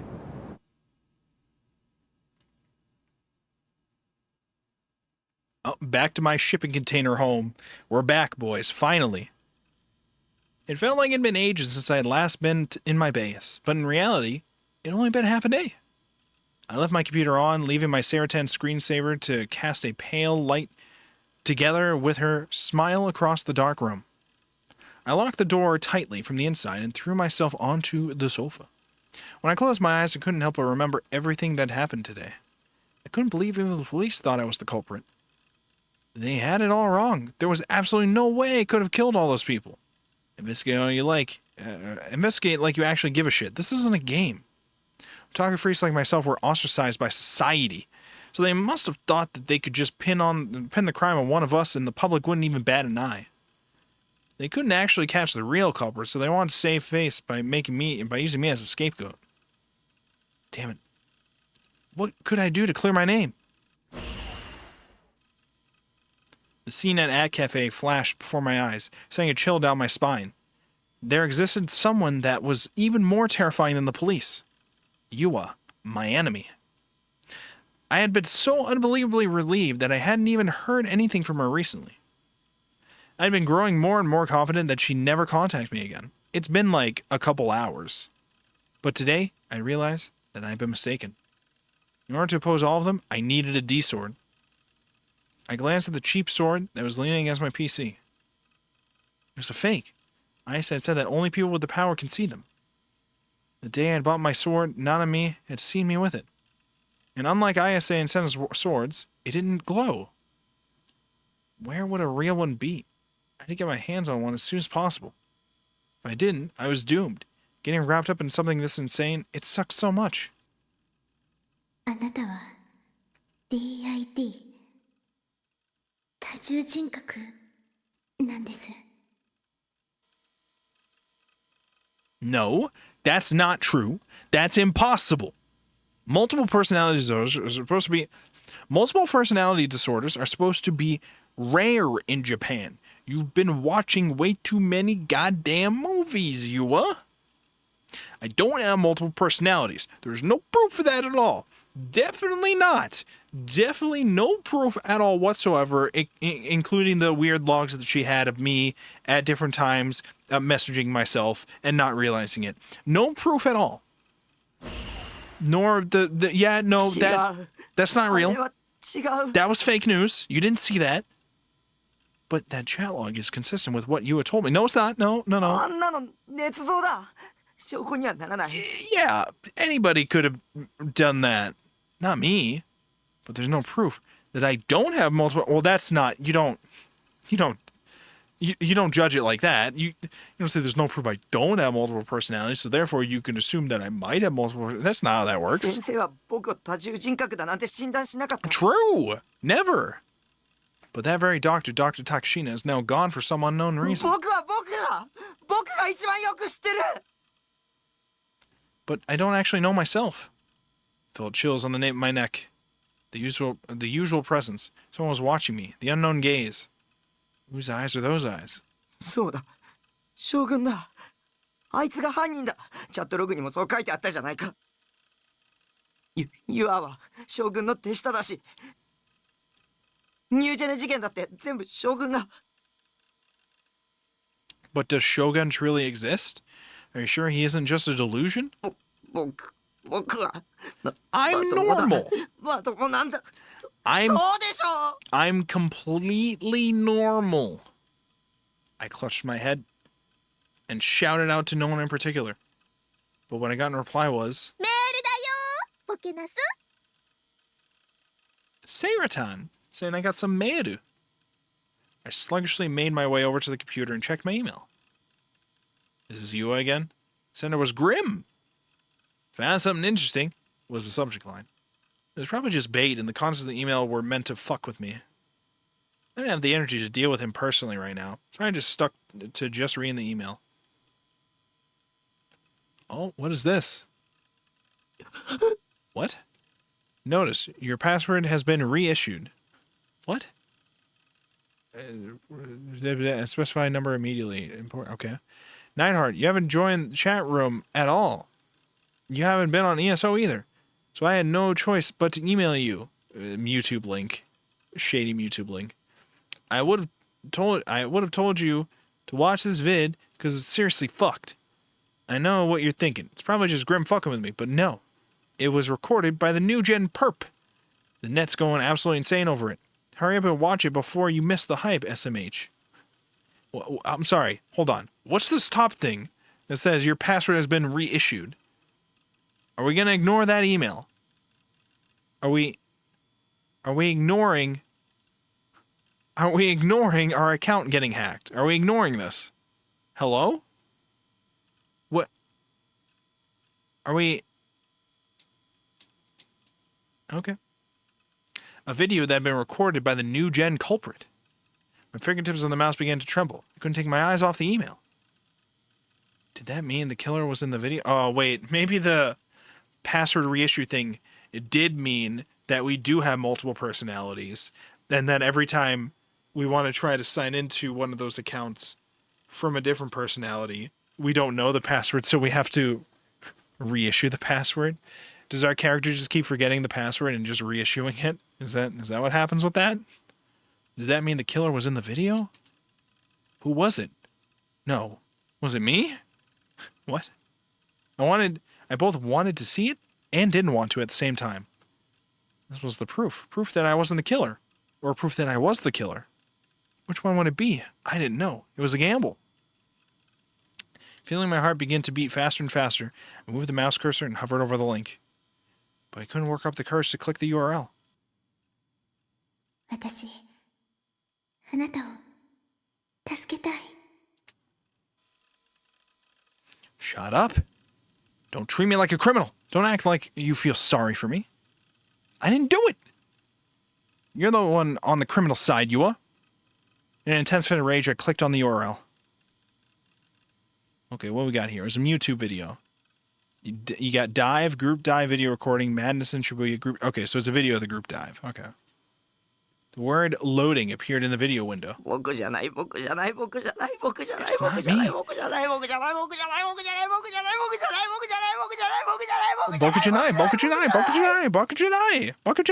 Bokujanai. Wasn't me. In reality, it only took about 10 seconds for the video to load, but those 10 seconds felt like an eternity to me. Eventually, it finished loading, and the video started to play. It was a video of a very dark place. The background was pitch black. Maybe it was indoors. I leaned my head in close to the monitor, trying my best to parse the information on the screen. It was dark and therefore hard to see, where there were several men and women there. They were all making a ton of noise. Maybe it was because the bitrate was too low, or maybe because the people in the video were too distraught, but I couldn't make out a single thing they were trying to say. Every once in a while, whenever someone screamed violently, the sound would clip. After watching for a bit longer, I was able to determine that there were 5 people in the video. If you include the cameraman, it would be 6. The cameraman didn't enter the frame at all. Because of how dark it was, the faces of the 5 people were just barely visible. As though to comfort one another, they were caressing each other's heads, patting each other's shoulders, and hugging. I could also hear the high-pitched sobbing of a girl, likely overcome with emotion. It was definitely bizarre. How did this happen? But how did this have any connection with New Gen? Was the person filming this really the New Gen culprit? At the very least, I knew I had no memory of recording something like this. Oh, did we just hear... Was that our chair, or was there a wheelchair sound in the video? And after a short while, the camera, or rather, the person holding the camera, began to slowly move forward. The 5 subjects, who were about 5 meters away from the cameraman, gradually grew larger and larger. The picture was fairly grainy. Maybe the original image data was re-encoded at an extremely low bitrate in order to reduce its size. The modern video camera should have a night vision function, so I wondered why the cameraman hadn't made use of it. Could it have been an older camera? As soon as I thought that, the camera suddenly panned to the left, and then to the right, showing the surrounding scenery. Alright, can we get the sound effect to stop looping? It's actually not a good sound effect that's looping. It's really fucking annoying. What I initially thought was just the pitch black darkness of a room was actually the night sky. In other words, the video had been recorded outdoors. As for the reason why there wasn't a single building or anything, it was because the video had been taken on the roof of a skyscraper. The 5 people were on the edge of the roof of a very tall building. Right behind them was the ledge, and right below that ledge was the glittering nightscape of Shibuya that could only be seen at high altitudes. Finally, I understood. Finally understood what this video was. I finally understood why it was said to have been recorded by the New Gen culprit. You didn't get this from the title of video being Group Dive Video? You didn't get that? A locked room mystery in which a group of 5 men and women jumped from the roof of Cornelius Tower. The sole fact that remained unclear about New Gen was whether or not this specific incident was a murder case or a group suicide. If the video was of the 5 people who jumped to their deaths, then that would mean that there had been a 6th person at the scene when the incident occurred. The 5 people shown in the video hadn't just been making noise for the sake of it. They were all slumped on the ground, crying and shouting as they huddled together. They all refused to give up, despite the fact that they were fated to die soon. One was shaking their head in denial as they cried. One was clutching their hair tightly as they fell to their knees, their shoulders heaving with each sob. One was pleading with the cameraman as they sobbed, asking why they were doing this. One had already gone mad and was laughing as tears streamed down his face. It was a rabid, violent desire to stay alive, a fervent, intense plea to not die. Disconsolate indignation that screamed, "Why is this happening to us?" Innumerable raw emotions swirled around the group. Yet, in a bizarre juxtaposition, the cameraman's voice was never once heard. The cameraman was eerily calm. やめろやめろ No matter how much I pleaded with the footage that had been taken nearly a month ago, nothing was going to change. I knew full well that it was meaningless, but I subconsciously screamed at my monitor all the same. こいつらみんな死にたくなんかないんだぞ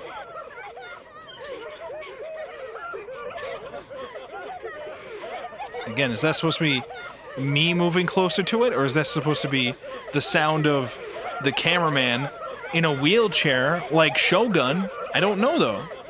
With no possible way for my words to reach them, the cameraman was holding moved even closer to the 5 people. Terrified, the 5 of them all tried to crawl away, to get away from the camera. But they couldn't. Right behind them was the very edge of the helipad. There was no guardrail of any kind. The 5 of them had nowhere to go. If they moved back even a little bit farther, they would fall. Refusing to heed the 5's pleas for their lives, the cameraman continued to focus solely on filming, as if to agitate the 5 all the more. He had driven them completely to the edge, to the point where they took no further action at all. Then, without any sort of clue, nor any form of signaling one another, the 5 people who had all been crying out in grief, suddenly fell silent. Then they all stood up. The wind on the rooftop of the Cornier's Tower was powerful. Beckoned by the wind, the 5 of them nearly staggered. If there was even the slightest misstep, they would fall. As if in preparation for such a thing, the 5 men and women all joined hands, seemingly in resignation. They all grasped each other's hands tightly. よせやめろ謝るな No, don't go crazy. Silence. It seemed to me that even the sound of the wind whipping violently through the air had stopped. All I could hear was the sound of cars driving along Shuto Expressway at the foot of the building. Even then, the cameraman did not make a single move. And then, a single person among the 5 whispered,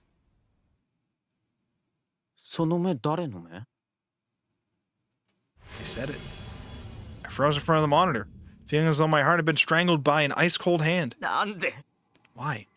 That fucking line. Everywhere. なんでまたその言葉なんだよ Why? Why? Wasn't this supposed to be the first new-gen case? Whose eyes are those eyes have been the dying message from the vampire case, and that one came forth. This doesn't make any goddamn sense. Paying no mind to the screaming inside my head, the video continued to play. Hand in hand, the 5 men and women slowly stepped out onto the empty air, almost as if there was a path laid out before them. And then, just like that, the 5 fell into the nightscape of the big city. I bit my lip and covered my eyes. Yep. The group dive hadn't been a mass suicide. It, too, was a murder case. The culprit had been there when it happened. And as for who'd filmed the video, I knew who it was, so it is Shogun. So that sounds from the video, okay. Mixed in with the sound of the strong wind on the rooftop. Mixed in with the sound of the 5 people crying out in grief. Mixed in with the blaring horns from Shuto Expressway below. I was certain that I'd heard one particular faint sound. It was the sound of creaking steel. A sound that could only be heard when the cameraman was moving forward. The sound of a wheelchair. あの時僕の前に現れたのは現実だったんだね It was him. カメラの目線が低すぎだよ将軍